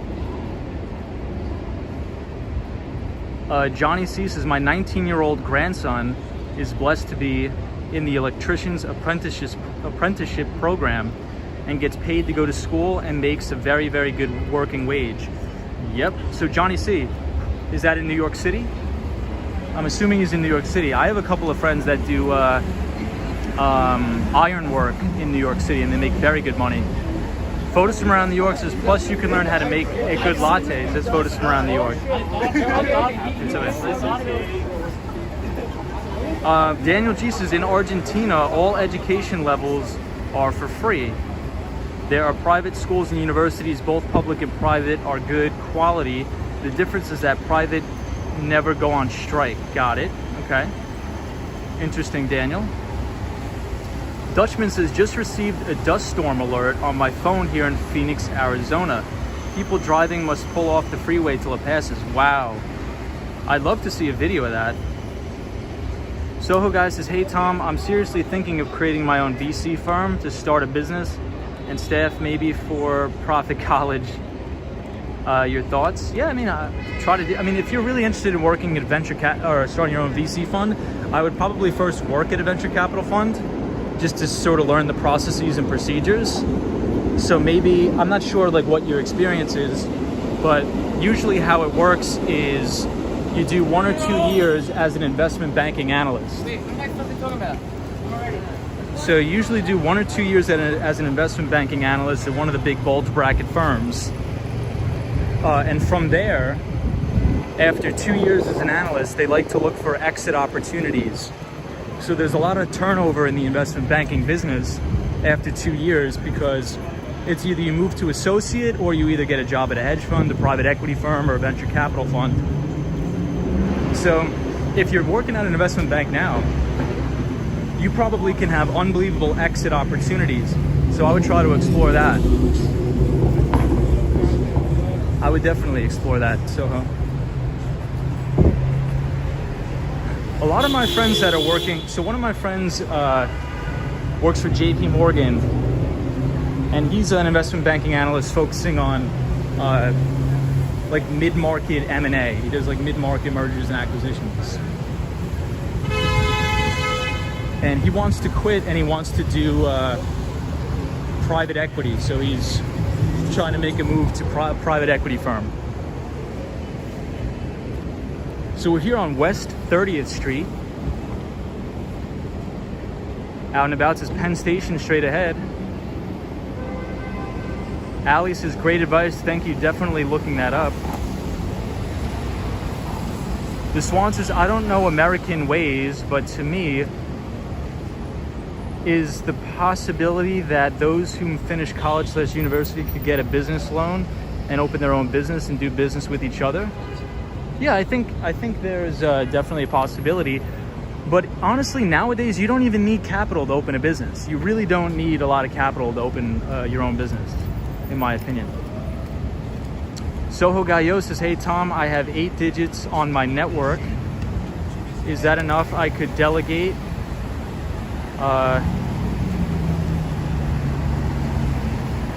Can you clarify that, Soho? Oh, net worth. Yeah, then you're good, man. Yeah, then you're fine. Well, I mean, I don't even know. I mean, I don't know if you would want to armchair the rest. I mean, wouldn't you want to be involved in those businesses? Isn't that the point of a venture capital firm? Johnny C says, here in Portland, actually, journeyman electricians make $50 per hour plus 13 per hour employer contribution to their pensions. Johnny C, that's awesome. That's similar pay, actually, to New York City. But that's a great job, man. Congratulations to your son. That's awesome. I'm sure he's going to do really well. I'm sure he's going to be really, really successful. That's awesome, man. So my uncle is in Local 14, so the Union of Operating Engineers here in New York City. So he runs like cranes and all that stuff. He actually worked for a brief period on the Freedom Tower. And they make great, great money. You know, you can, some of them with the overtime, you can make $250,000 a year being an operating engineer in New York.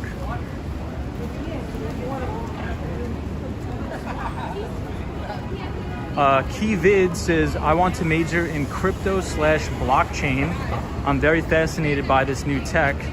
Then I would go to MIT, Massachusetts Institute of Technology.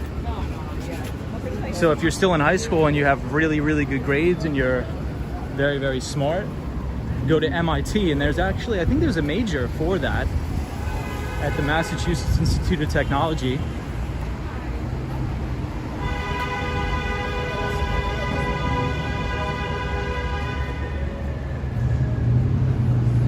Soho guy says, hey Tom, I guess what I'm saying is I think an AGI on my staff would do wonders. 4-hour work week.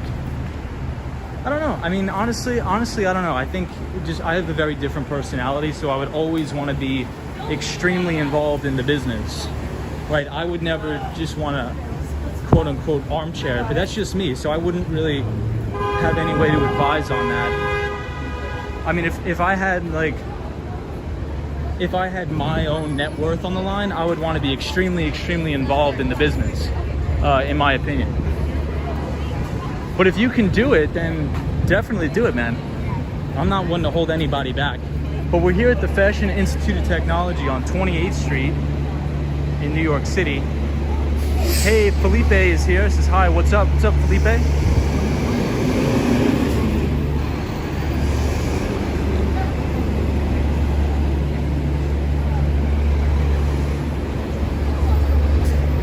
So this is Chewy, which is actually a publicly traded stock, which is doing very well. They have unbelievable revenue growth and unbelievable sales growth. I mean, unbelievable earnings growth. The company Chewy.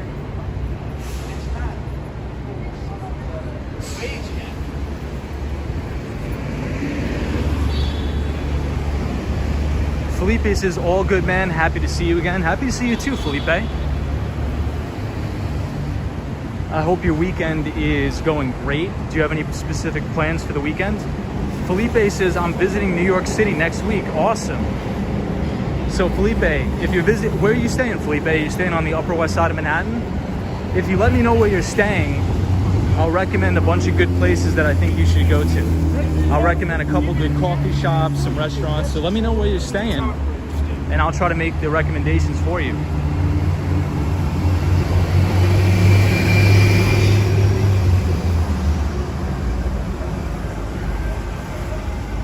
But once again, I appreciate everybody joining the stream. I appreciate all of the new subscribers. So thank you everybody who's been subscribing to the channel. I appreciate it.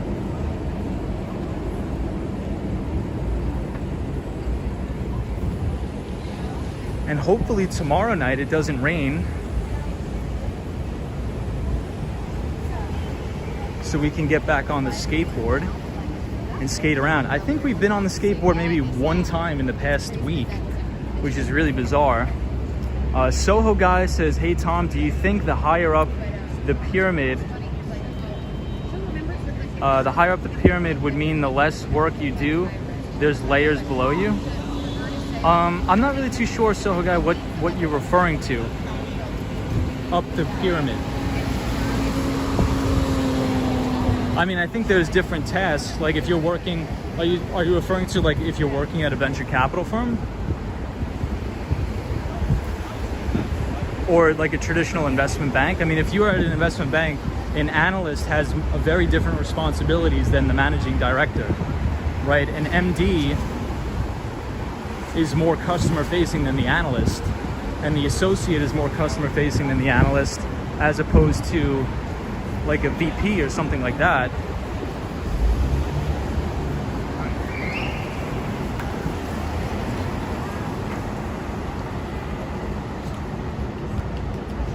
Felipe says, cool, I'm staying on 338 22nd Street, East 22nd Street. Nice.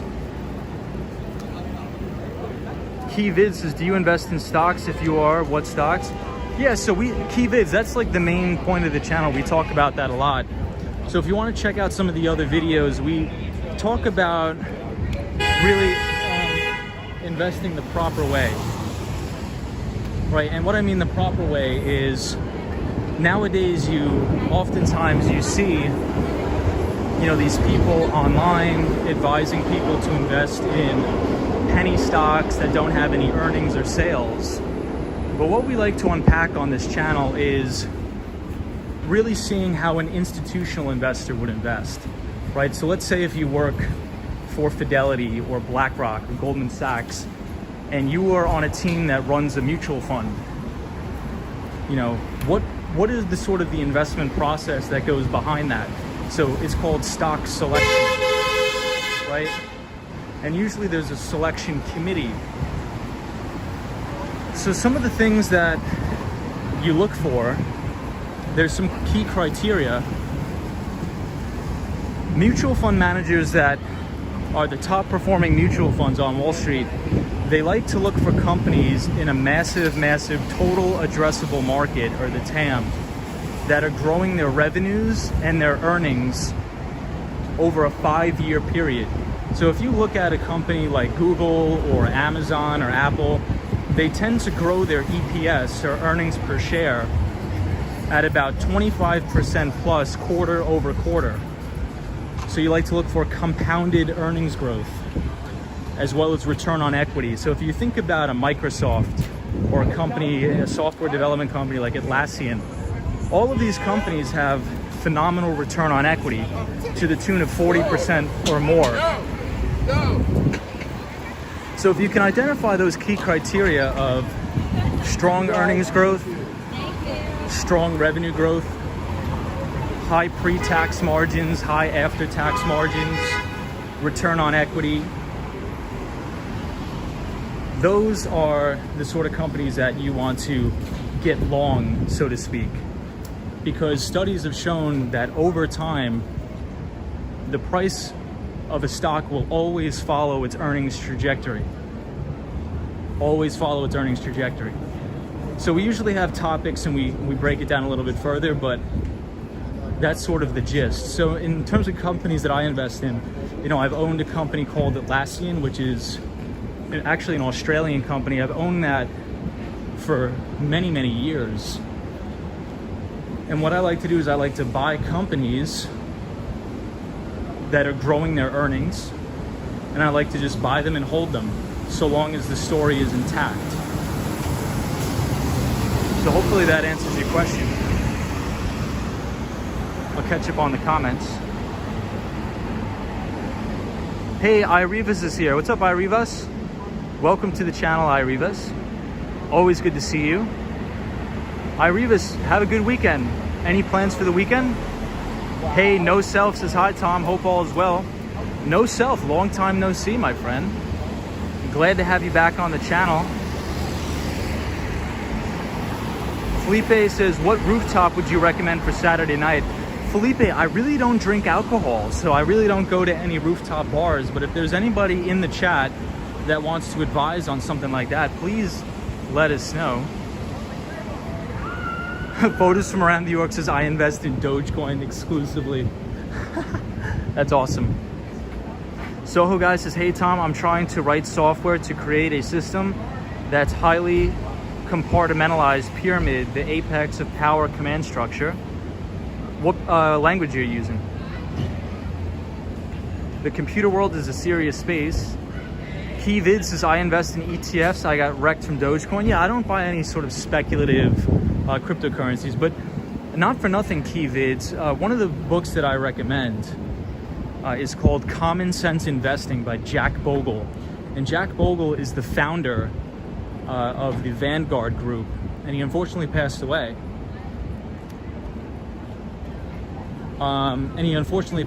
But he actually, and we've talked about this many times ad nauseum on the channel, but he essentially exposed the mutual fund industry on Wall Street, because mutual funds back in the day were charging customers a 5% load fee, front end and back end, as well as over 2% management fee. So you were paying through the nose in all of these fees. So Jack Bogle of the Vanguard Group said, well, let's give the investment power back to the individual investor, the retail investor. So let's create an index fund that tracks the broad stock market of the S&P 500 or the NASDAQ.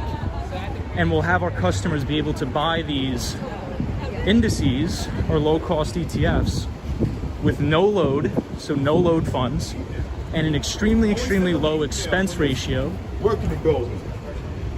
And over time, the S&P 500 usually returns on average 9 to 11% per year. So my core portfolio is actually made up of Vanguard ETFs with extremely low expense ratios that track the broad stock market of the S&P 500 and the NASDAQ. So I think that's what most people should do, and I think people should stay away from buying companies with no earnings and no sales. Hey, Anthony J's here. What's up, Anthony? Anthony J says, you live in New York City and don't drink alcohol? Question mark, LOL. Yeah, Anthony, don't drink any alcohol. Try to stay away from the alcohol. Yeah. I just don't like it. I never cared for it. I never tried it. I don't like it. Felipe says, but I have no problem with people who drink alcohol. It's just not for me. I just don't care for it. I just don't have an interest in it. But Felipe, so if you like Italian food, you got to go to this place called Becco. Becco. So if you Google Becco, it's an amazing place. And you got to get the unlimited pasta at Becco. You can have a great time. And the person who owns it, his name is Lydia. And she's a nice Italian lady. And she's actually one of the co-owners of a place we're about to pass on the stream right now called Italy. So please go to Becco, check it out. You can have a great time. It's a very good Italian restaurant here in New York City. Definitely check it out.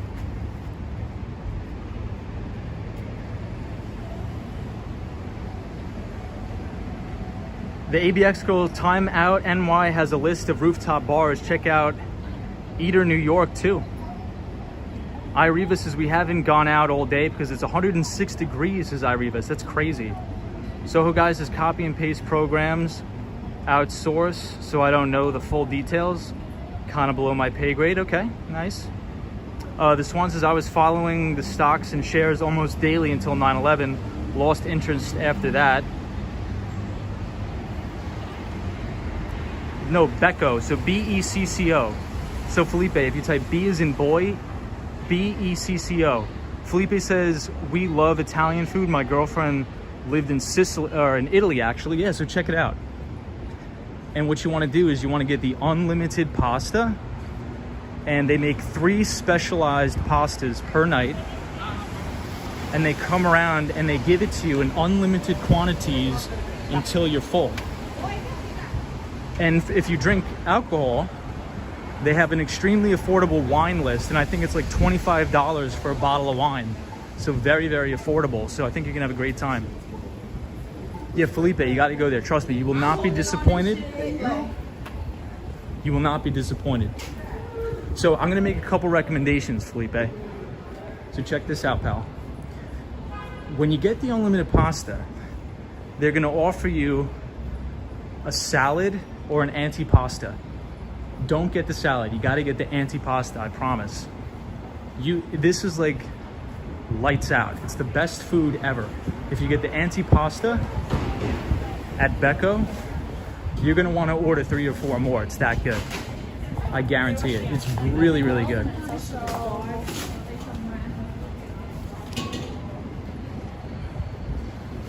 Felipe says, we definitely do that. Thank you, buddy. No problem, Felipe. So if you guys are big coffee drinkers, if you love coffee, if you do ! coffee in the chat, the Nightbot will drop some of my favorite coffee shops in the city. So one of them is on 72nd Street and Columbus Avenue. It's called Black Press Coffee. It's really amazing. It's awesome.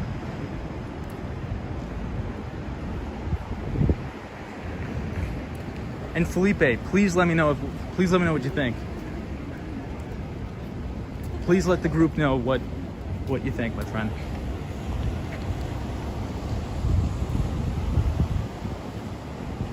Hey, Soho Guys, says Rolls Phantom. Ibrahim is here. What's up, Ibrahim? Says, Tom, your advice is always good. Appreciate it, Ibrahim.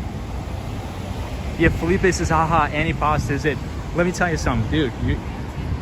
You're gonna have extreme FOMO if you get the antipasta, or if you don't get it. You gotta get it. You just gotta trust me.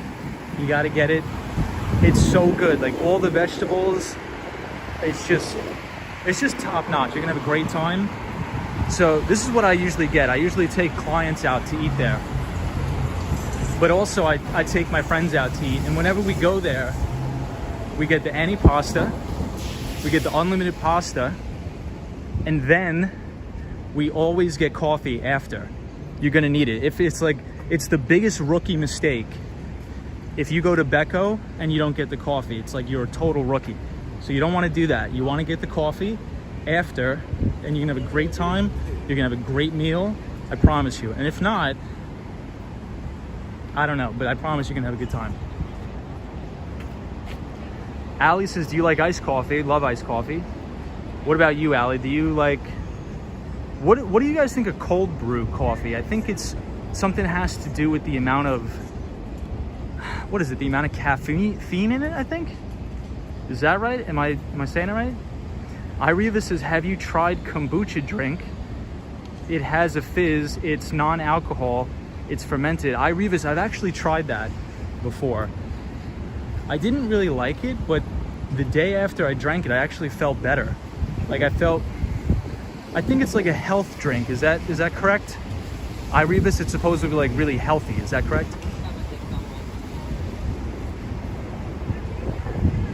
But I have tried that, kombucha.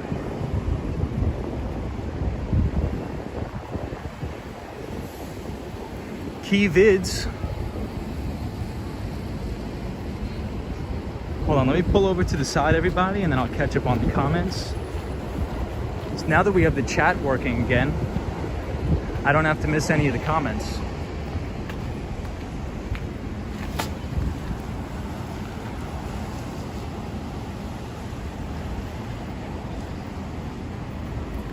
The Swan says, always amazes me how many people love coffee.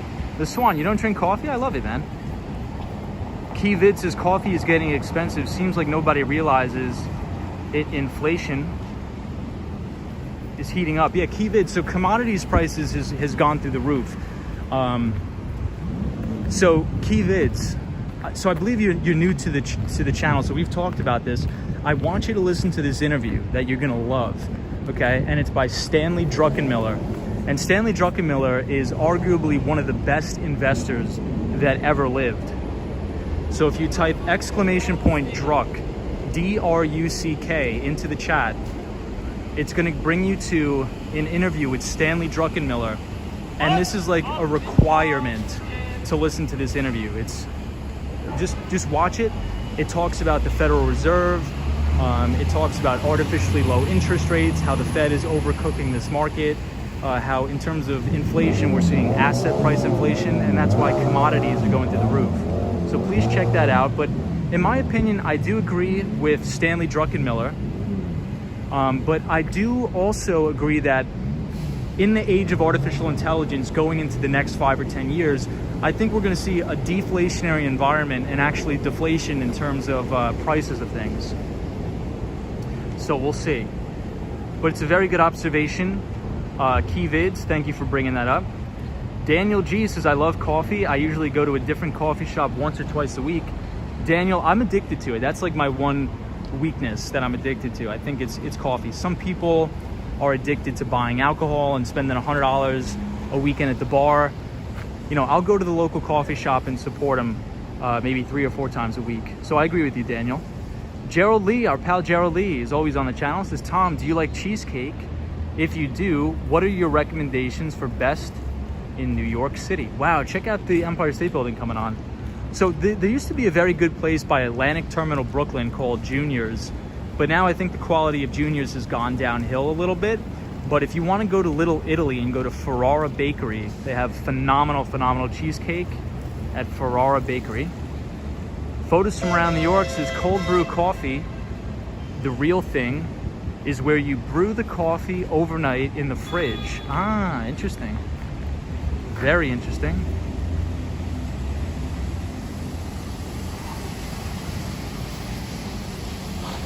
Ireva says, it is healthy, it's good for your stomach, and it gives you energy. Yeah, Ireva, I've had it. You know what, Ireva, maybe I'll try it one more time now that you bring it up. So this week, Ireva, I will get it. I'll try it again, I'll see how I like it, and then I'll report back to you.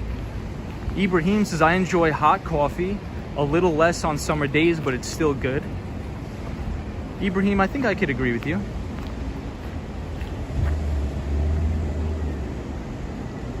Kombucha is fermented drink sometimes, with and without alcohol. It's fizzy. Key Vids says, I subbed. I appreciate that, Key Vids.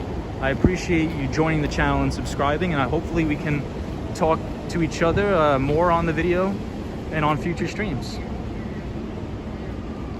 Key Vids is what's the video called. So Key Vids, if you do !Druck, D-R-U-C-K in the chat, I programmed the Nightbot to actually give you the link to the interview.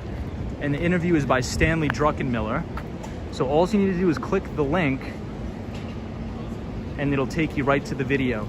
But it should be the 2021 Student Investment Fund annual meeting, and the keynote speaker is Stanley Druckenmiller, which is arguably one of the best investors of our lifetime. Hey, Sierra friend is here. Sierra says, hey Tom, looks like a better night than yesterday. Yeah, Sierra, it's getting better, but it's still crazy. It just finished raining, so we're not gonna be on the skateboard. So we're just walking around, walking and talking tonight. Nothing too crazy. But Sierra friend, any plans for the weekend? Happy Saturday.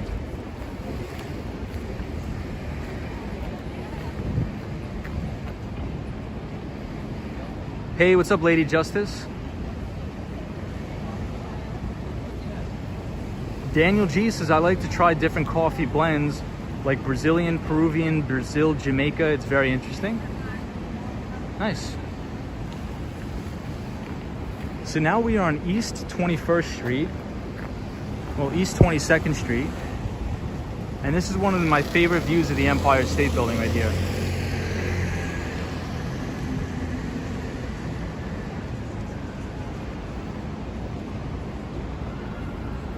One of my favorite views of the Empire State Building by far. Oops. Sierra friend says, I'm at the beach.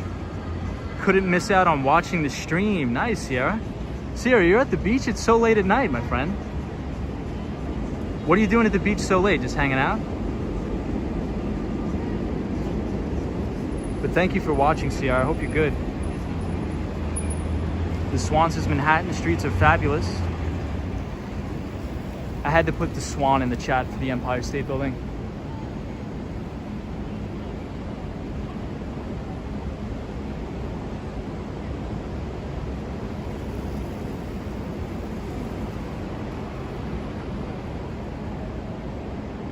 So we are next to the Harry Potter store here,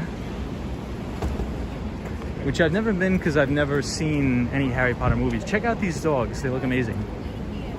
It's so nice.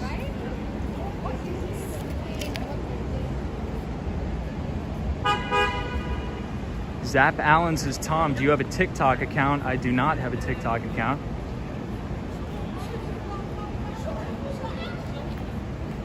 Sierra Friends is not like at the beach, just on vacation at the beach. Copy that.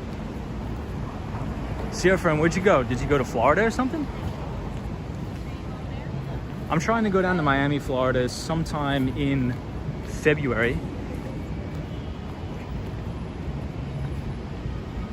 Sometime in February.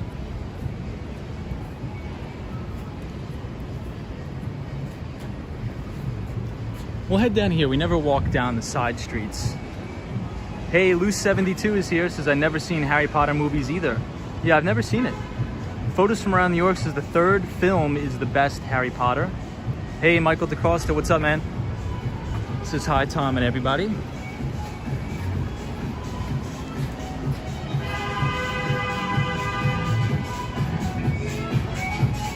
The Swan says Empire State Building, the icon of Manhattan.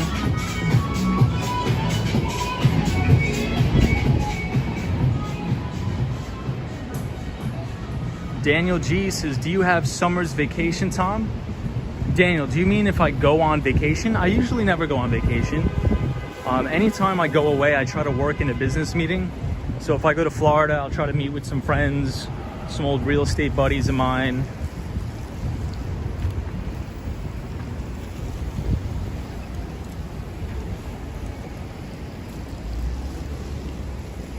Loose72 says, have no TV either. I don't have a TV either. That's crazy. Loose72, I don't have one either. So here's another good view of the Empire, really nice. So everybody, should we go to, I guess I'll let you guys decide. Should we walk to the east side or should we go to Washington Square Park? So let me know in the chat and we will make the appropriate accommodation.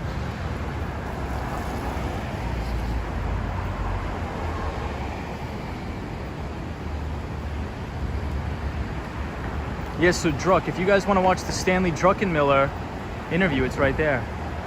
Daniel G says east side. All right, we'll walk to the, west side, excuse me. I can't walk to the east side tonight. So we'll go Washington Square Park or the west side of Manhattan. Zap Allen says, Tom, you should set up a TikTok account and post some of your tips. TikTok is the hottest thing right now. Your following would grow fast. Yeah, I mean, I understand it is, Zap Allen, and you're probably right. It's probably a very good idea. But for some reason, I just don't like that platform at all. I don't think I could just stomach doing that, in my opinion. But Zap Allen, you are spot on, bang on, 100% right. I just don't know if I want to do that. I'll think about it. I just find a lot of the stuff on TikTok in terms of like investment advice is like so cringy because it's so wrong and so disingenuous that I just don't even want to have anything to do with the platform. But we'll see. I think it's a good idea, Zap Allen, so thank you for that suggestion.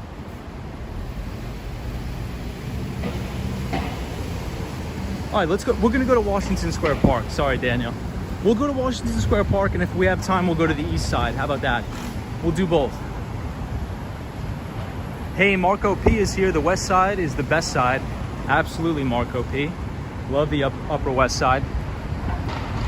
Let me just catch up on the comments real quick.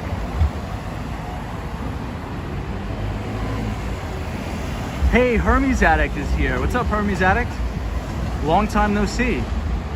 Hey, Disney cast member too. LOL, I'm watching you on my 55-inch TV. Disney cast member, what's going on? We are not on the skateboard tonight because it was downpouring rain. Yikes. That guy is upset because it was downpouring rain, but we will be on the skateboard as soon as the rain stops. Ali says, what time of year do you think is best to visit New York City? Maybe Christmas? Yeah, I would say probably in the fall, so you could see the foliage in Central Park. Or I would say the winter time, so you could see the Christmas lights. That's what I would say.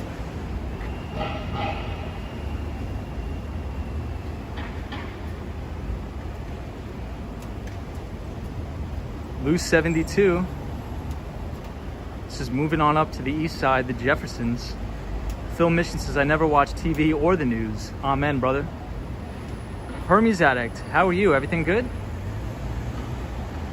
Key Vid says, what's the best pizza restaurant in New York City with good pricing? Because some restaurants in Long Island are charging $3.25 per slice, which is crazy. I'll talk about Brooklyn, because if you go to this place called DeFara Pizza in Brooklyn, it has really, really good classic cheese slice of pizza. It's near Brooklyn College, so if you Google DeFara Pizza, very good. But if you're looking for something a little bit different, Prince Street Pizza is very good too, which is in Soho. Very good place. But I appreciate everybody subscribing. I see all the notifications for the new subscribers, but they go away too fast. So I do appreciate everybody that's joining the channel. So thank you for all the new viewers, all the new subscribers. Thank you guys, I appreciate it. Hopefully you're enjoying the content. We usually skateboard on the channel, but it's been so rainy. It's been nuts.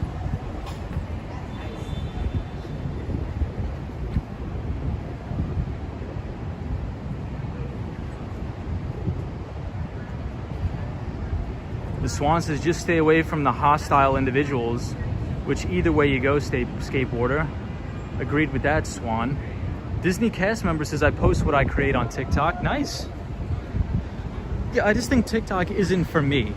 I think it's good for a lot of people. I think it just depends on your personality, what type of content you like. I just don't think I'd be good at it. I don't think I'd. Phil Missions is not a fan of TikTok. Feels not right. This is Phil Mission. Lupe says, I thought he was walking to you. Phil Mission says, yeah, Washington Square Park, thanks. Zap Allen says, that guy scared me. Loose72 says, dang, stay away from him. Disney cast member says, I was going to say fall too. Yeah, I think New York City in the fall is very good.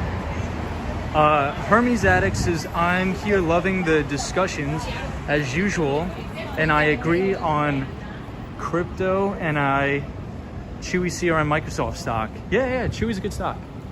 Microsoft good. You got to look for things very high return on equity, pre-tax margins, after-tax margins. Earnings growth. Earnings is number one.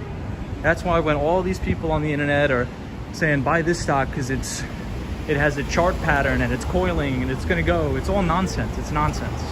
That's not how real investors invest.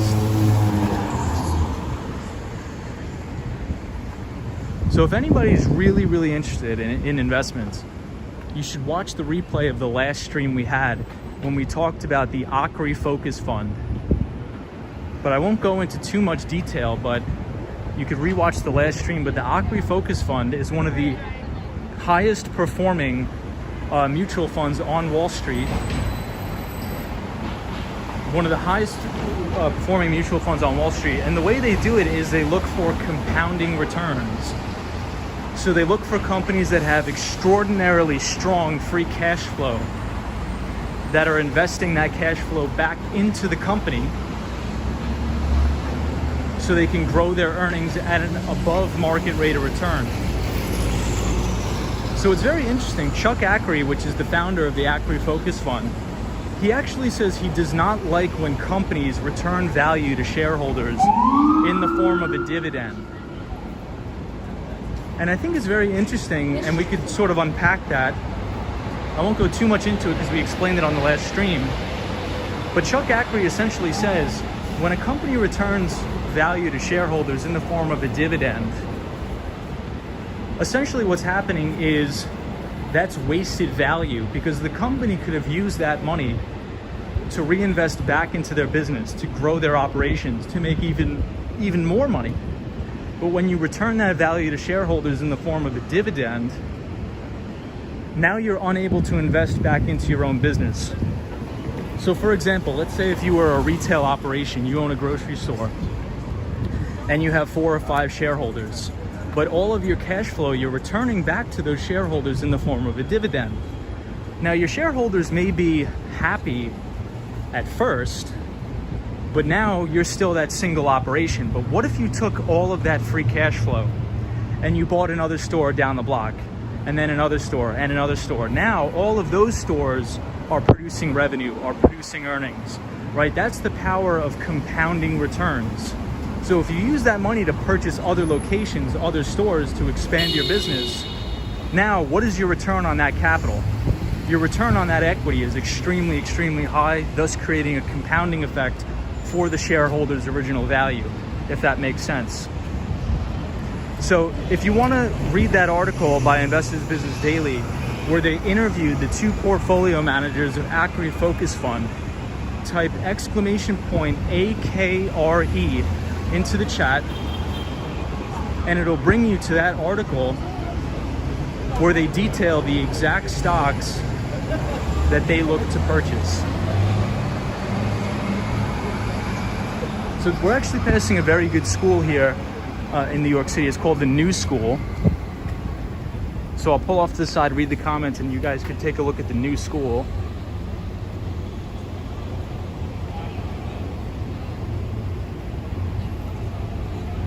Hermes Addict, welcome. Loose72 says bought a wood stove.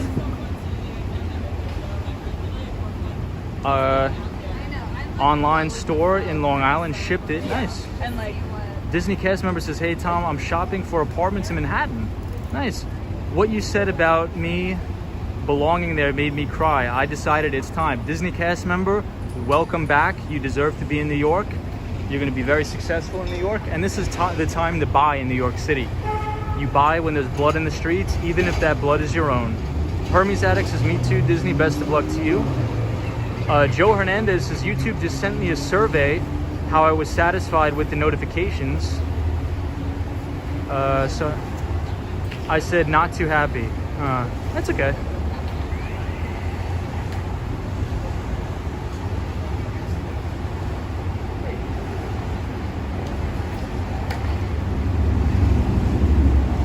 Disney cast member says, although I kind of like Park Slope as well. Yeah, Brooklyn's a nice area. Zap Allen says, Ariel from Urbanist Exploring Cities says he have over 200K followers on TikTok from posting clips of his videos on YouTube. Interesting. Ireva says, how do you spell that? Acre? Let me post it in the chat. Let me see.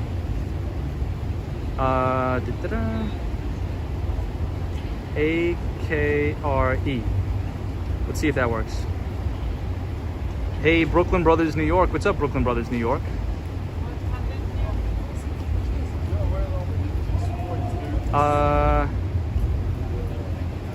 Keyvid says, which was the last stream? So if you look on the channel and you just go to videos, you can look at just the last stream that I did, and you'll see where we talk about the Acre Focus Fund. Joe Hernandez says, yeah, the notifications doesn't come through all the time. I have the bell on. So Joe, you need to go to notifications and turn on all notifications. I think YouTube was asking, like, do you like this sort of content or something like that?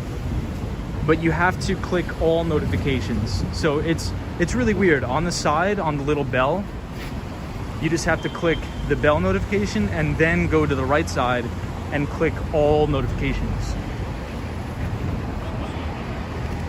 Lou72 says, nice to Swan. I cook mostly outside during the summer. Disney cast member said, did it replace the old school? That's funny.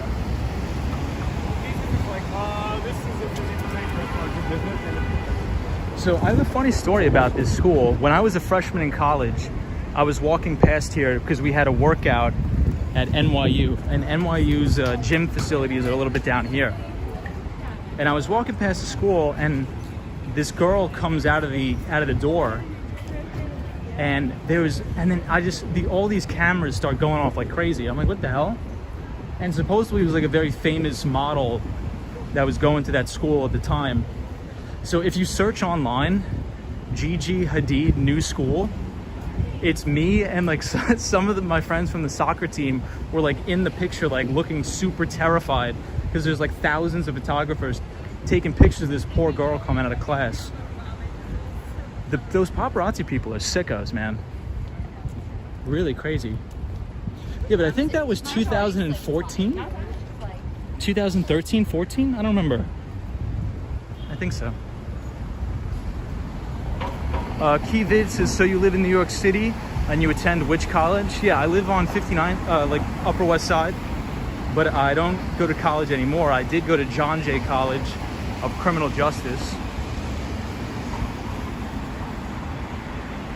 which is on 59th Street and 10th Avenue,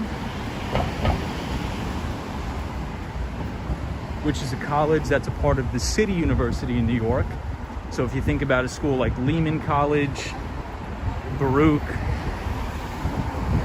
Medgar Evers, City College, those all make up the CUNY system. Hunter College.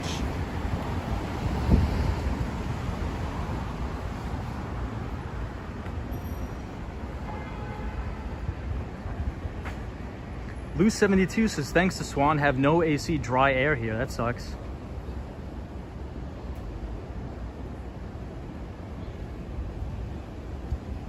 So we're almost at Washington Square Park, everybody. Almost there.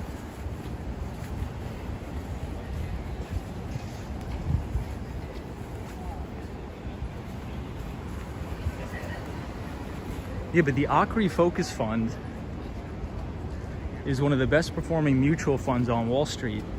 So one of the things I like to do is every Saturday morning, I get the paper delivered to my apartment. And the paper is called Investors Business Daily.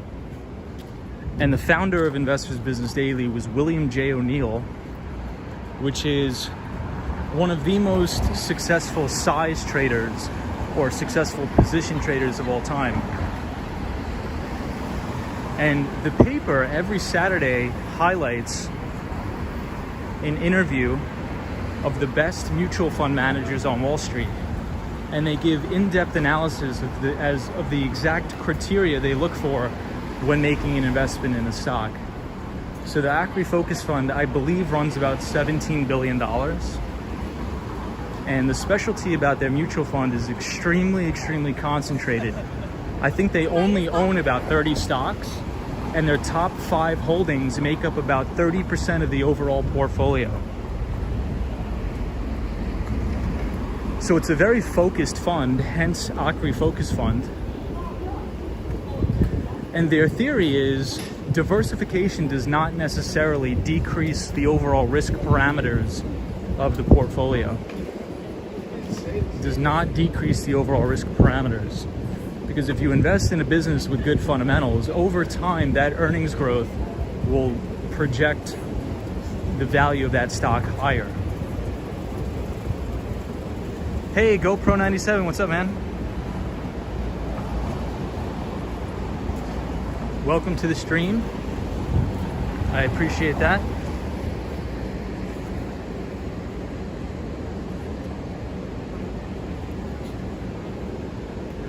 So we're almost at Washington Square Park.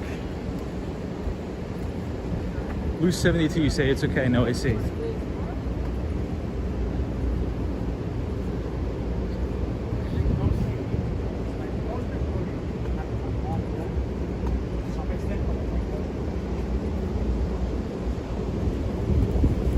So we'll do a quick walk around the park and then we'll call it a night, because we're coming up on 2 hours.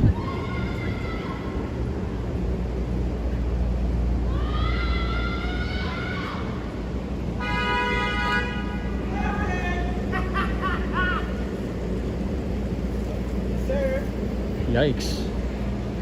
I don't know what happened there.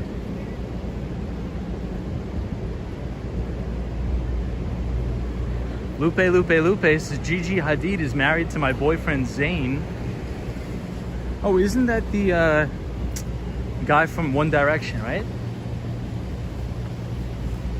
The One Direction guy? Photos from around New York says, and do a parkour jump on that subscribe button.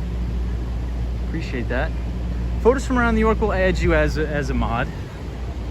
You've been here a long time.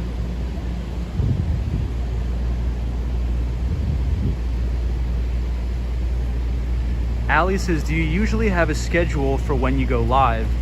Ali, we usually go live around 8 o'clock p.m. almost every day, except for Mondays. So usually I work from 7 o'clock in the morning to sometimes 7:30 at night. So I have extremely long work hours. Ooh, check out Washington Square Park. It's all blocked off. But yeah, if you want to turn on notifications, I appreciate you joining the channel. We usually go live at about, I would say 8 o'clock. Except for Mondays. We usually don't go live on Mondays. It's the only day we don't. KeyVid says Amazon is $3,700 per share, which is crazy. When everyone said to invest last year, I should have invested instead of buying Jordans. Yeah, I think it's just, so KeyVids, if you want to start, I would start by reading the book Common Sense Investing by Jack Bogle. Common Sense Investing by Jack Bogle.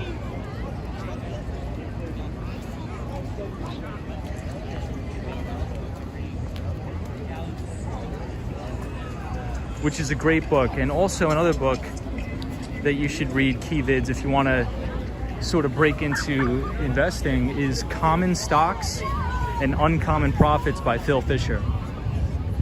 Common Stocks and Uncommon Profits by Phil Fisher. It's an extremely, extremely good book, which will teach you how to invest the proper way. All right, so I think for anybody that's just starting out, Jack Bogle, yes. So I think for anybody who's just starting out, I would strongly suggest your first $10,000 should probably just be invested into a basic index fund that tracks the S&P 500.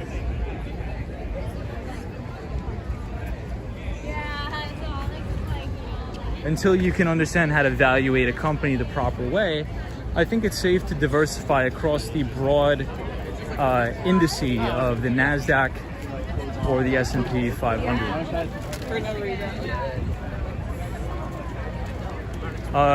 Jack Bogle. So we are in Washington Square Park. Here, I'll put the books in the chat. Let's see.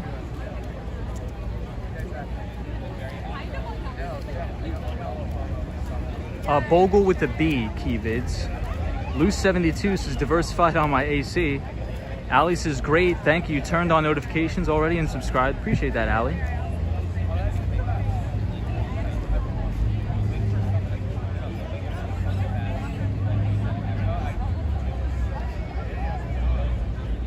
Keyvids, if you look at the Nightbot,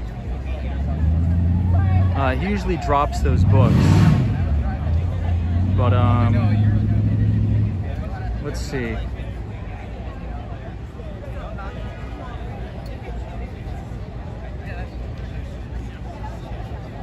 BOGL.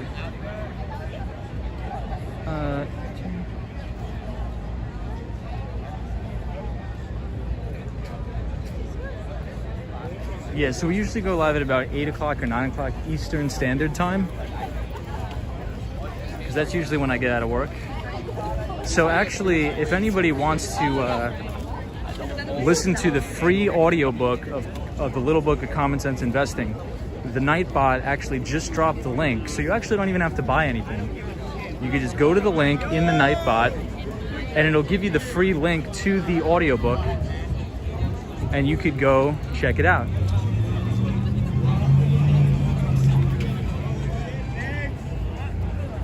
So it's called The Little Book of Common Sense Investing.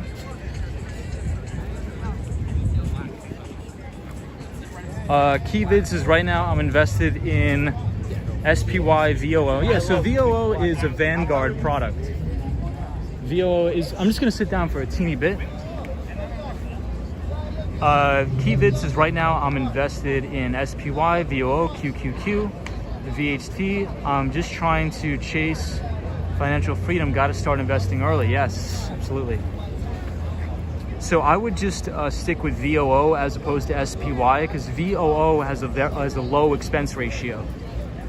That's a lower expense ratio. So you want to buy VOO over time, and you want to hold it for your lifetime, because the stock market's going to go up, the stock market's going to go down. So you just have to suffer through the volatility, but over time, I think corporate earnings are going to continue to grow in America. So I think that we'll be pretty good. Phil Mission says I sold Amazon stock around $19.99. Oh my God. Well, it looks like Phil Mission, you actually at the time you picked the top of the market. Let's see. Keyvids says I appreciate you dropping the link. No problem. Yeah, what I want to do on the channel is I think once we hit 1,000 subscribers, I think I'll have access to a community page. And on the community page, what I'll be able to do is I'll be able to share some PDF and Excel documents with you guys of how I do my discounted cash flow models, how I evaluate these businesses. And I want to try to write one article a week for you so you could sort of see the investment process, how to invest the proper way. And then maybe we'll do one live stream a week, maybe on a Friday night, where I'm sitting at my computer and you guys could, sort of see how my day-to-day activities break down from an investment standpoint. So you'll be able to see pretty much everything. So hopefully we could do that. I think that'll be fun. But I think I'll only be able to do that once we hit 1,000 subs. Because as of now, we do not have access to that community page.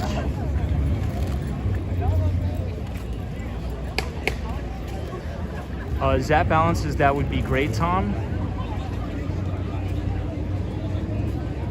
yeah, I think that's really what I want to do. But I don't think until I have 1,000 subscribers, I don't think I have access to the community page.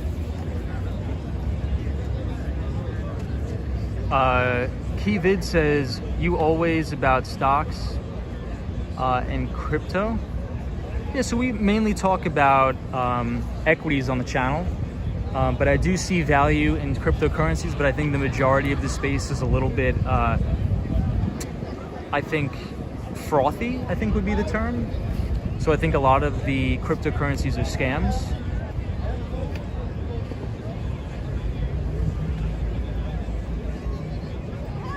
But I do see value in Bitcoin, as we talked about before, in terms of remittance payments.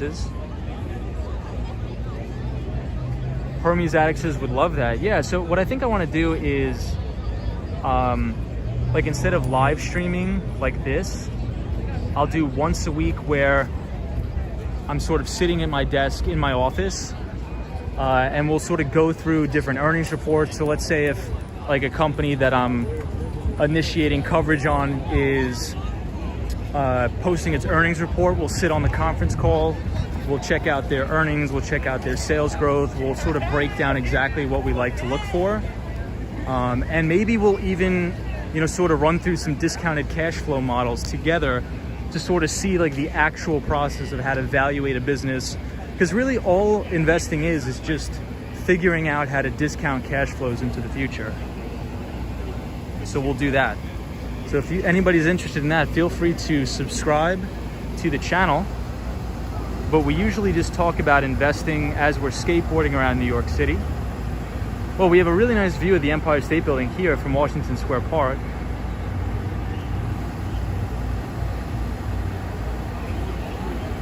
KeyVid says Warren Buffett talks about essential value or something. Yeah, so Warren Buffett looks to invest in the companies that have earnings. Right? So very good earnings growth with a company that has a strong moat in a big TAM, or total addressable market.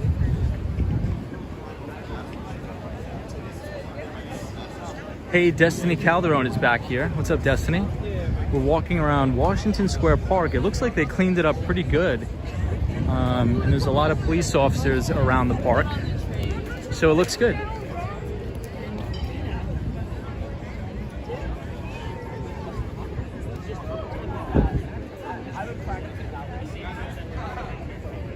So we'll exit the park this way. We'll do one last look. So this is Washington Square Park in New York City.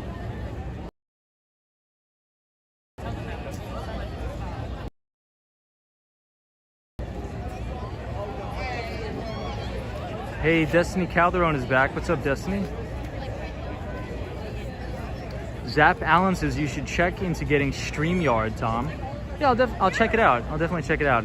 Loose72 says, I have talked to Warren Buffett when I lived in Omaha. Lived in the same hood. Very interesting, Loose72. Loose72, is it true that Warren Buffett goes to McDonald's every day and gets the same thing, like a sausage, egg, and cheese?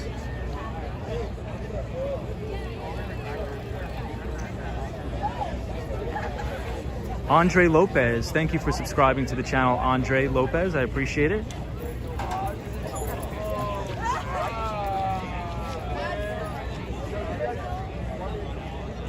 Yeah, I think so. The NYPD came here to Washington Square Park and really cleaned it up. You could see the floodlights.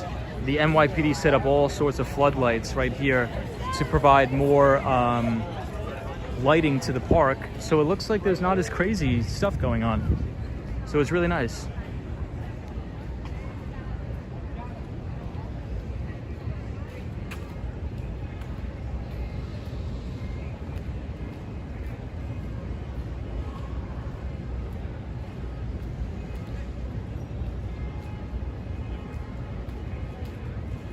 So StreamYards, I'll check that out.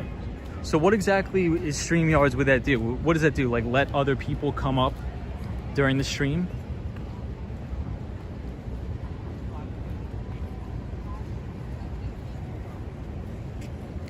Wow, check out the World Trade Center. The World Trade Center looks really nice right there.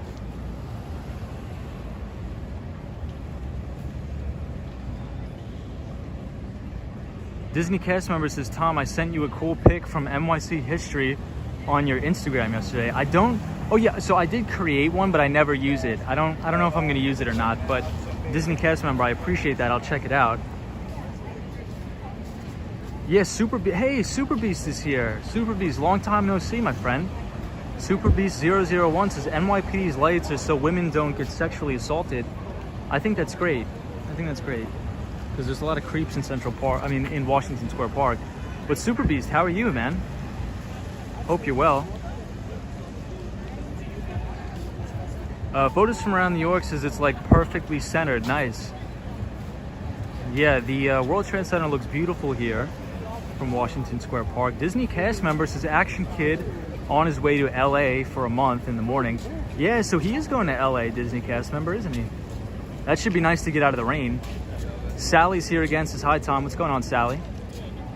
The Swan said, is the World Trade Center higher than the Empire State Building skateboarder? Yeah, so I think the World Trade Center is 1776 feet tall. So 1776 feet tall.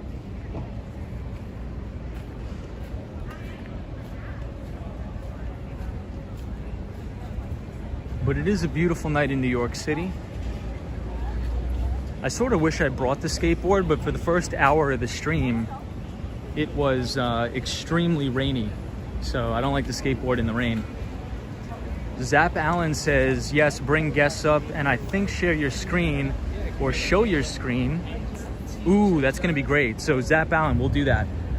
So once I hit 1,000 subscribers, I wanna make a schedule, right? So what we can do is every single Friday night or Thursday night or whatever, we'll do an hour-long stream where people can come up. We'll do like a little bit of an investing lesson and sort of talk about that. Loose 72 says gets T-bone steak and double order of hash browns at Groats Steakhouse. Buffett does. Nice. Hey, Michael DaCosta. Sally says just chilling, watching your stream. Appreciate that.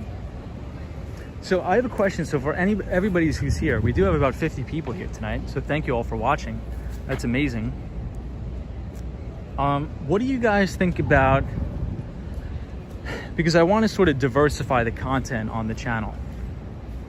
So what I'm thinking about is I have a lot of friends in the city who are working at a very diverse range of specific jobs. And I was thinking about maybe once a week doing a little podcast interview with them to say, you know, how did you get interested in this career? What are some of the best practices of getting these specific jobs? What are the salaries you could expect at these jobs? And hopefully create sort of like a network of people that can all work together to help us get better paying jobs and referrals and things like that. So that's one of the things I'm thinking about is, you know, maybe having some of my friends that are in investment banking on to sort of detail how they got the job, best practices for that, and maybe some of my software engineer jobs, friends that have jobs like that too. Disney cast member says you could also do a second channel linked to this one. Keep this one for skateboarding and the other one for more in-depth content. I think that's a good idea, Disney cast member. I think that's a good idea. Photos from around New York says that's a great idea. I just don't know if anybody would watch it because I'm not sure there's people that sort of like this content, like where we skateboard around the city, tour the city. I don't know if they would also be interested in that type of stuff. So I don't want to like push them away to say, oh, I hate this type of content. But I don't know, thinking about it. Ireba says, ooh, that sounds cool. Loose 72 says, Omaha, nice, really growing. Too humid for me, Ibrahim. Ali says, great idea. Gerald Lee says, a weekly podcast would be excellent. Zap Allen says, I say test, Tom, and check your analytics. Interesting. See what works and what people want. That's a good idea, Zap Allen. Maybe I'll do that.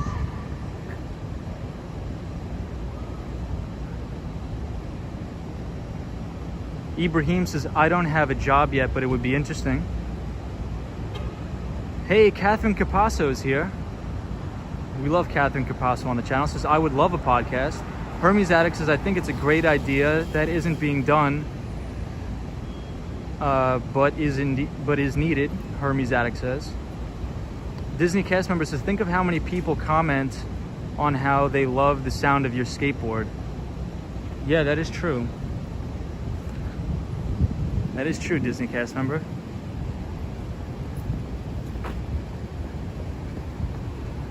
Yeah, so I'll try it out. We'll do like a little bit of a beta test. So I think once I hit 1,000 subscribers, we'll do that. Michael DeCosta says, I would love it. Loose72 says, lots of good paying jobs in Omaha. Zap Allen says, you have the voice for a podcast, Tom, that's for sure. I appreciate that, Zap Allen. So this is what I'm thinking about, like, and especially now that the pandemic has passed and there's a lot of people either looking for a new job or trying to break into a new industry. So if I have a big network of friends that range from investment banking, private equity, venture capital, work at some of the big FANG tech stocks, or the tech companies, excuse me. You know, I have friends that are doctors or lawyers.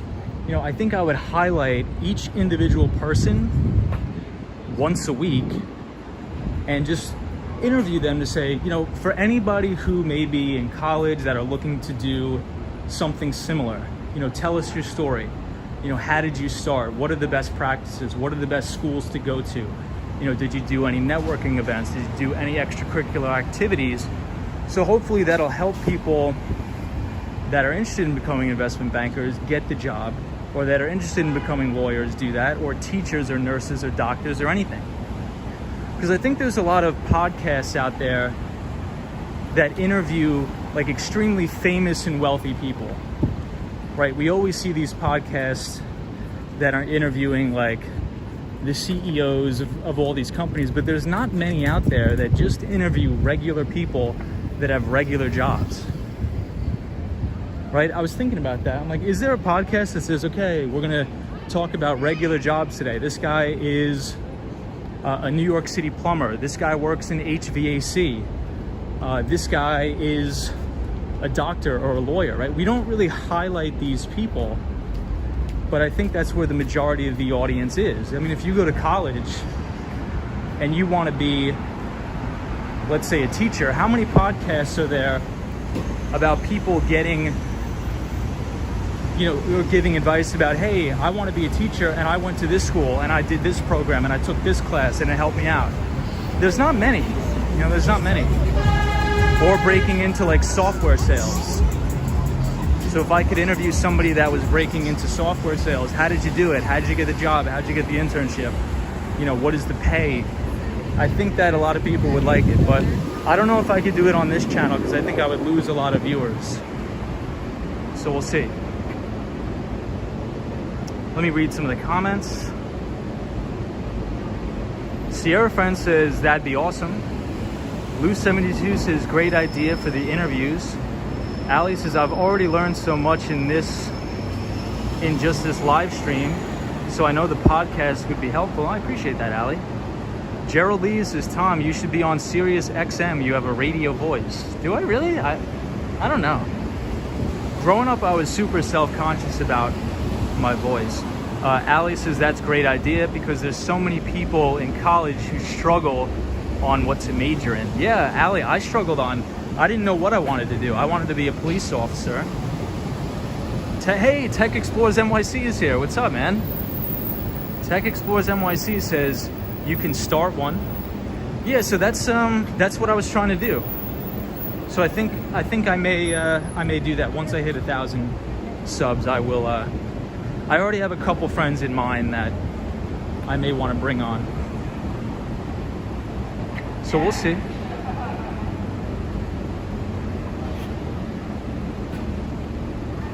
Hey, Victoria Greco's here. Says, hi, Tom. What's up, Victoria? Happy Saturday. Ibrahim says, I think people will like it. Hermes Addict says, yes, ABS. So many people have no idea what's out there. They want to obtain jobs, says Hermes Addict. Tech Explorers NYC says, Peter Santon, regular walks around with regular folks all over the place.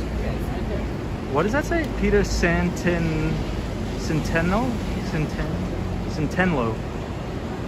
I'll check it out. The Swan says skateboarder, someone here might come up with a new idea too. Never know. Yeah.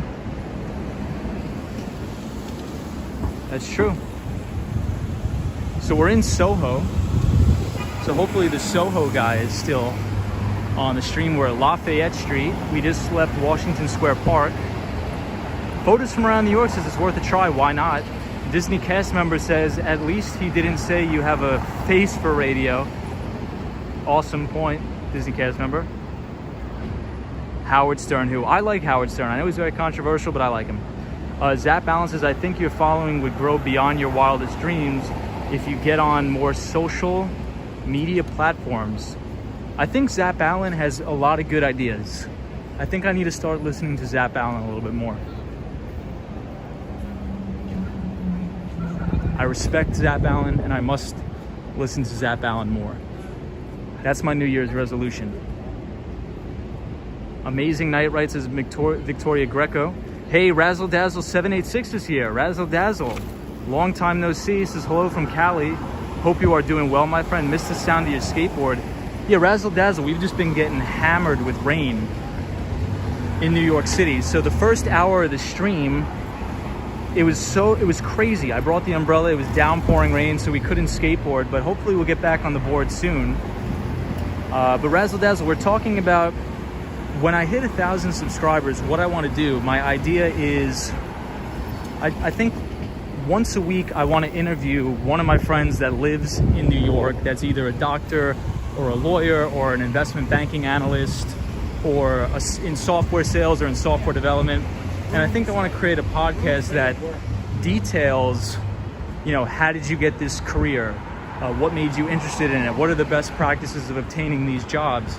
Because I don't think there's many podcasts out there that are focused in helping people, like regular, normal people like me and you, or anybody on the stream, just get like a normal, like good, solid paying job. It seems like all the podcasts out there are interviewing like multi-billionaires. But I think it would help a lot of people if there was just like a regular podcast for people that are new or that are just like regular people. Oh, I want to be, an HVAC mechanic. I want to be a plumber. I want to be, an MRI technologist like you are, That's what I was thinking. So we'll give it a try. We'll see what happens. Hey, 3D Planet 100 says, hello, Wall Street Skate Pro. What's going on, 3D Planet? Hope you're well, my friend. We're in Soho. We just got out of Washington Square Park where they put the floodlights on. So it actually looks a lot better. And it looks like they cleaned Washington Square Park up quite a bit.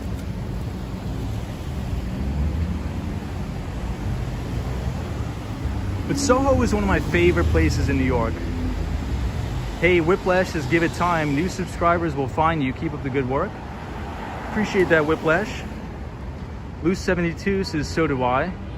I was saying you get on the radio. Then like Howard Stern, who? Oh yeah, nice. Loose72, there's been a lot of controversy with Howard Stern because, I think he's a New Yorker, right? He just talks and talks and talks, and he doesn't have a filter. But I think that appeals to some people. And I think if there was no Howard Stern, there'd be no Sirius XM radio, in my opinion. But the rain stopped finally, and we're here on Bond Street, Soho. Irevis says, thank you. I have to go now. Have a good evening. Take it easy, Irevis. We'll see you on the next one.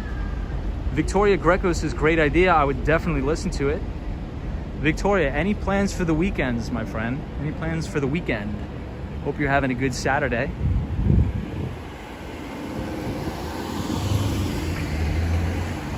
Hey, Champagne is here. It says, good night, everyone. Hey, Tom, what's up, Champagne? Hope you're doing well. Zap Allen says, you need to be omnipresent at all times, Tom. For sure. For sure. All right, Ibrahim, take it easy. We'll see you later. The Swan says, try to find out a way of deleting student loans or cutting them down to a minimum. I think everybody would love that.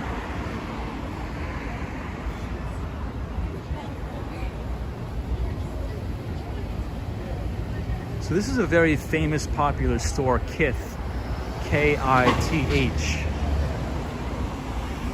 I think it just is all about like fashion and urban wear here at Kith.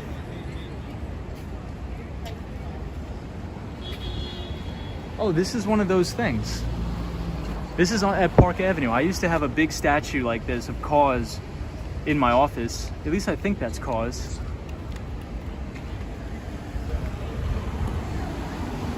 Victoria Greco says, I saw my friends yesterday. We went out for drinks. Today I watched the Argentina versus Brazil game and we won. Nice. Yeah, so David was telling us about that. David's from Argentina. So congratulations on that win. That's awesome. That's awesome.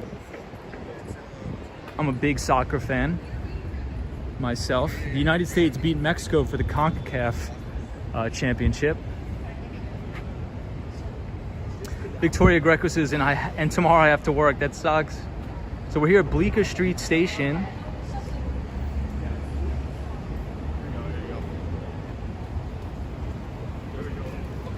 So we're at Lafayette and Bleecker Street. Check out this truck here with the Count and the Cookie Monster.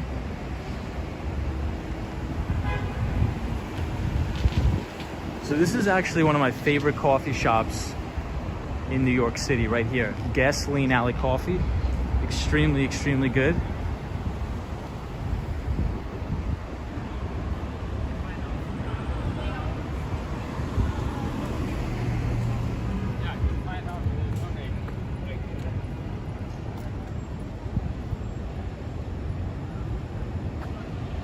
Hola, Charlie.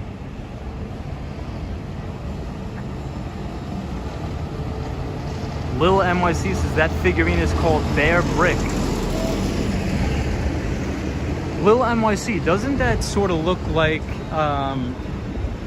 what's it called? Cause, I think it is.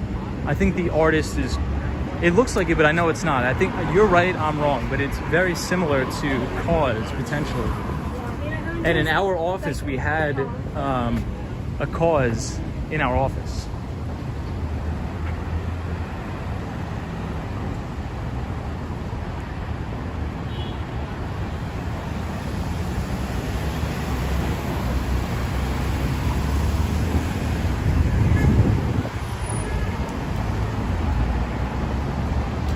Hey, Letty Munoz says, hola.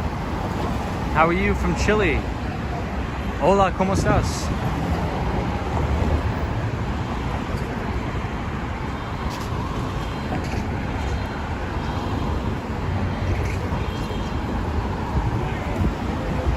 So the phone may die, so we may need to end the stream here shortly.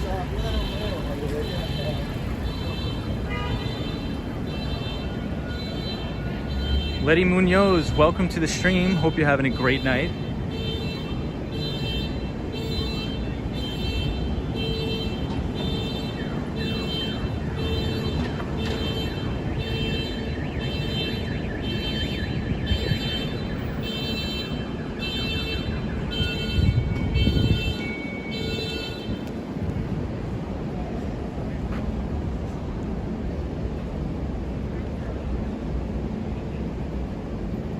Senior coronavirus.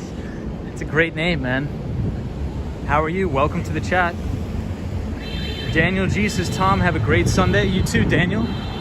Thank you for joining, as always, our pals from Argentina. We have a lot of Argentinian viewers as well as Chilean viewers, so welcome everybody from Chile. And welcome everybody from Argentina. Little NYC says, yes, apparently the bear brick is made by the artist Cause. Ah, interesting. Nice. Yeah, so in my old office, I used to work at 1166 Avenue of the Americas. And we had a massive, probably like a 20-foot statue of Cause in the building. It was massive.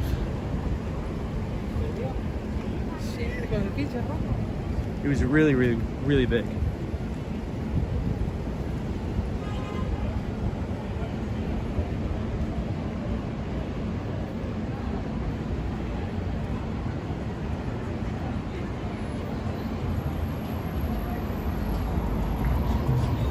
So we're coming up on some beautiful artwork. We'll be able to see it right here.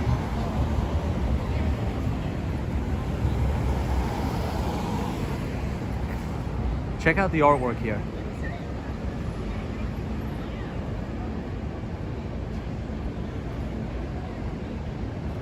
Doesn't that look amazing?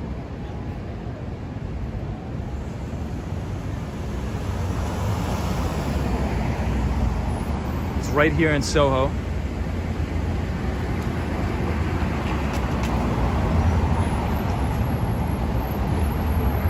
Disney cast member says, well, back to online apartment hunting. Take care all. Disney cast member, thank you for joining and good luck on your apartment search. I think you're gonna find a great apartment here in New York City. So good luck, and I hope you get what you're looking for. Photos from around New York says, oh my God, some graffitied the Soho wall art. Did they really? Oh, they did. What scumbags. Wow. But it still looks cool. This looks amazing, doesn't it?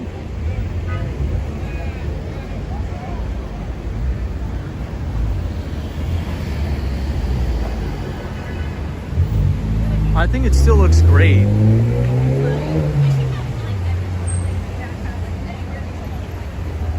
Disney cast member, hopefully you'll move to New York City soon.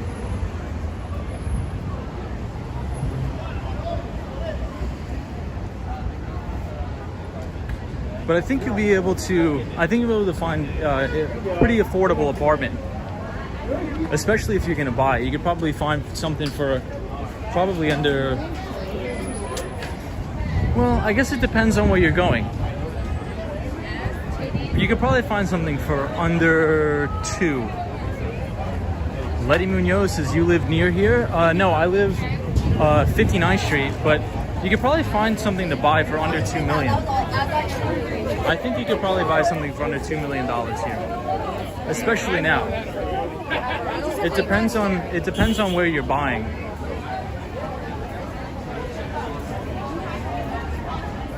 I think try to look for a one-bedroom Disney cast member, or if it's just you, maybe a studio if you're buying it. But if you're renting, I think you're going to get an even better deal.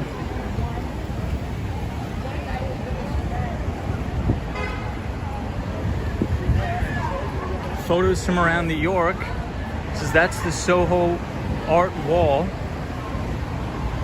It is a rotating artist every couple of months.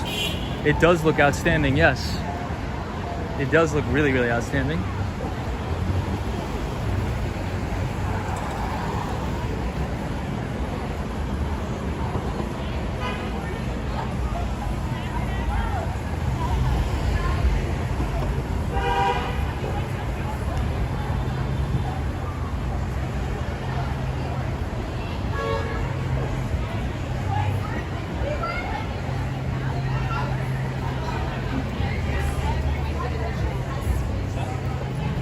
There's a lot of people here tonight.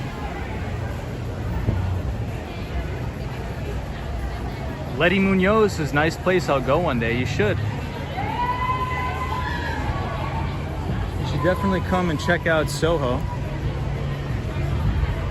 I think you would like it. So here we can see the Empire State Building all the way uptown. And you could also see the Vanderbilt Tower, which is a very, very popular place here.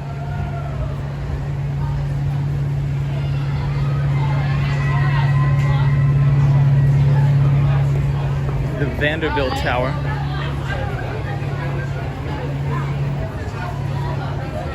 Letty Munoz, are you going to visit anytime soon?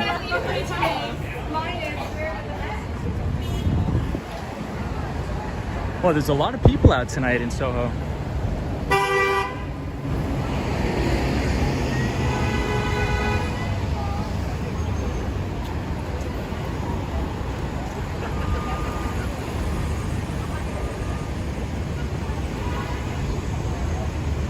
Yeah, photos from around New York says Bowery is busy tonight.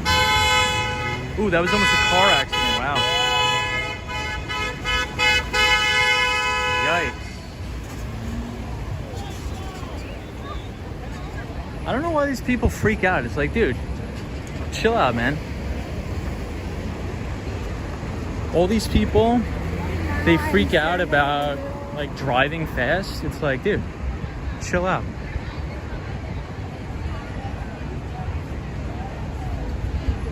It's like, my guy, chill out. We're all gonna get to where we gotta go, pal. Little NYC says, would you ever want to live in Soho? Yes. It's one of my goals to live in Soho. It's beautiful here. I really want to live in Soho. Zap Balance is, oh my God, I know, isn't it crazy? It's like, dude, it's like lay off the horn, man. So this is a very famous place here. Hey, Out and About is here. Our pal from Toronto. What's up, Out and About? We're in Soho. So Phoebe's is a very famous place. Very popular. I never understand why people drive fast at night. No one needs to be anywhere quickly at this hour. Photos from around New York. I agree with you, my friend. Well, thank you for all of the new subscribers. I really, really appreciate everybody joining the channel. So thank you so much. Out and About says, are you close to the Standard, the Garden? Yeah, we are. It's right up here. I think we went here last time too. Out and About, didn't we walk past the Standard last time? And I think we actually went into the hotel, didn't we? At least I could have sworn we did.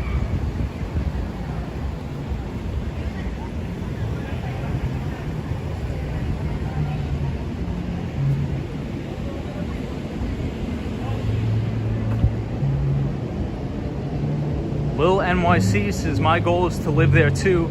Fun place and people to watch. Yeah, Lil NYC. So Lil NYC, where do you live now? If you don't mind me asking. I live right on 59th Street. The ABX girl. Hey, the ABX girl's still here. Wow. Thank you so much for watching. This is the speed limit is 26 miles an hour. I think it's 25 miles an hour, isn't it? Well, same thing. The Swan says, young people love noise, love Soho.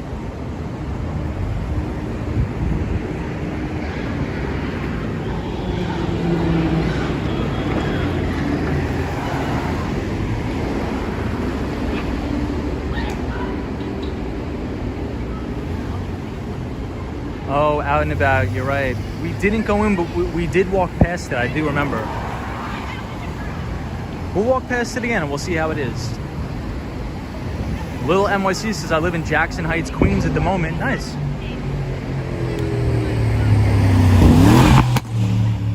Well, Jackson Heights is nice. Queens is a nice area. I like Jackson Heights. It's a nice neighborhood. Little NYC. I think some parts of Queens is better than living in Manhattan.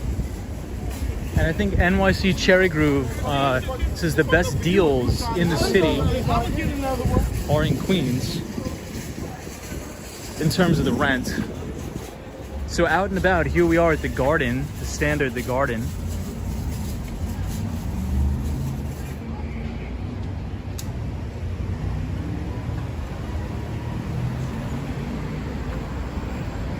So right here at the Standard, Out and About.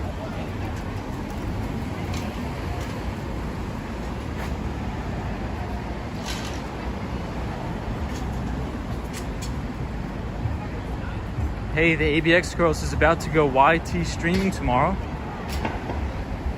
Thank you, good evening, no problem, ABX Girl. Yeah, so this is a nice place right here.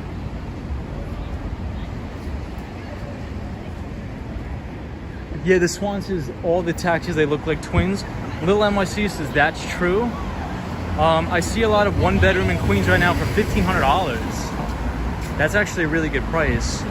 $1,500 and lower for a one bedroom is a really, really good deal.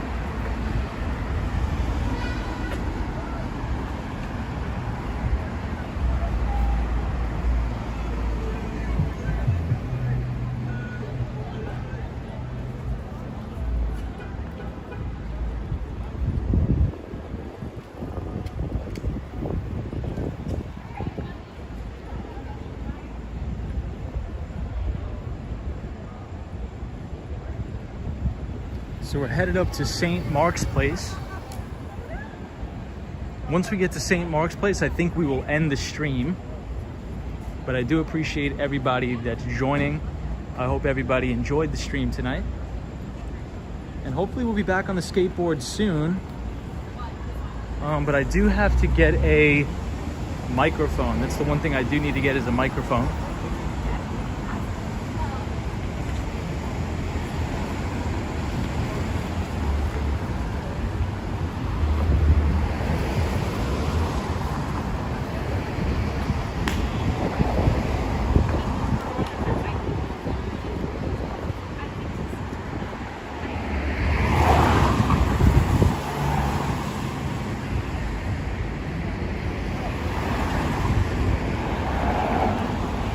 Ali says, wow, 1,500 sounds like a good deal. Basically same price for Richmond. Nice.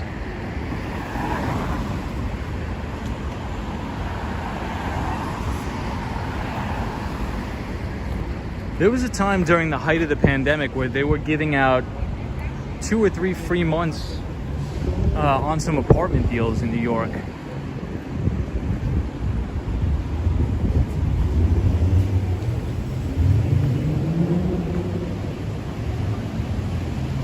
SuperBeast001 says, how come you never bring your girlfriend with you on these trips around New York City? She lives in South Korea. So she's about halfway around the world right now in Osan, South Korea. Out and About says, I had a dude in a BMW honking and shouting at me as I was cycling in the lane. The street was bumpier and bumpier. He wouldn't be able to drive through. What a tool. Totally. What a tool, Out and About.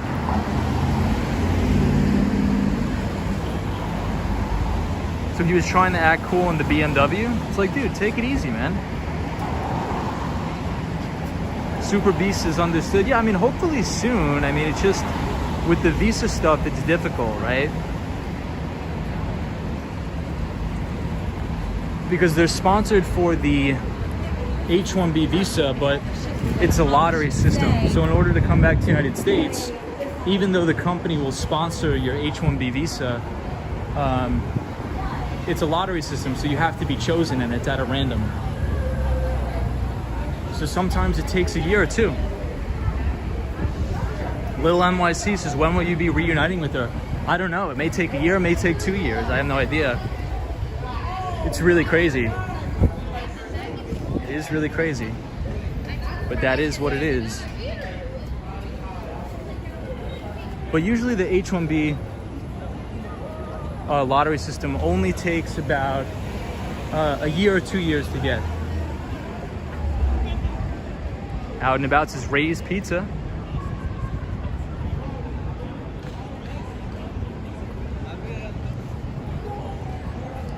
So the company will sponsor the H-1B visa and pay for it, but it just depends on when it is. It's like a lottery system, so it just depends on a lottery.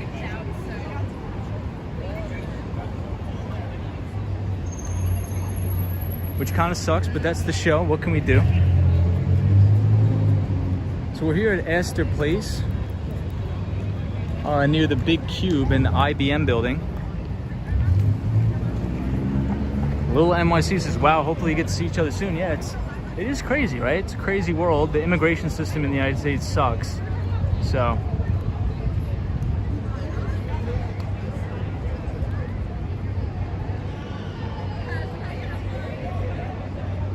But I think we're gonna end the stream right now. So I appreciate everybody that subscribed to the channel. Thank you everybody for liking the video. Hopefully we can get back on the skateboard tomorrow. Hey, and Techno Pink is here. The man Techno Pink. The man, the myth, the legend, my bro Techno Pink from the Dominican Republic. What's up, bro? Andrew Calhoun says, hey, you're still going. Yes, Andrew, we're still going. We streamed for about 3 hours tonight. First hour was in the rain, but now we are going to end the stream, and hopefully tomorrow we can get back on the skateboard. So thank you everybody for joining. I appreciate it. So I think we'll start to have more structure in the stream.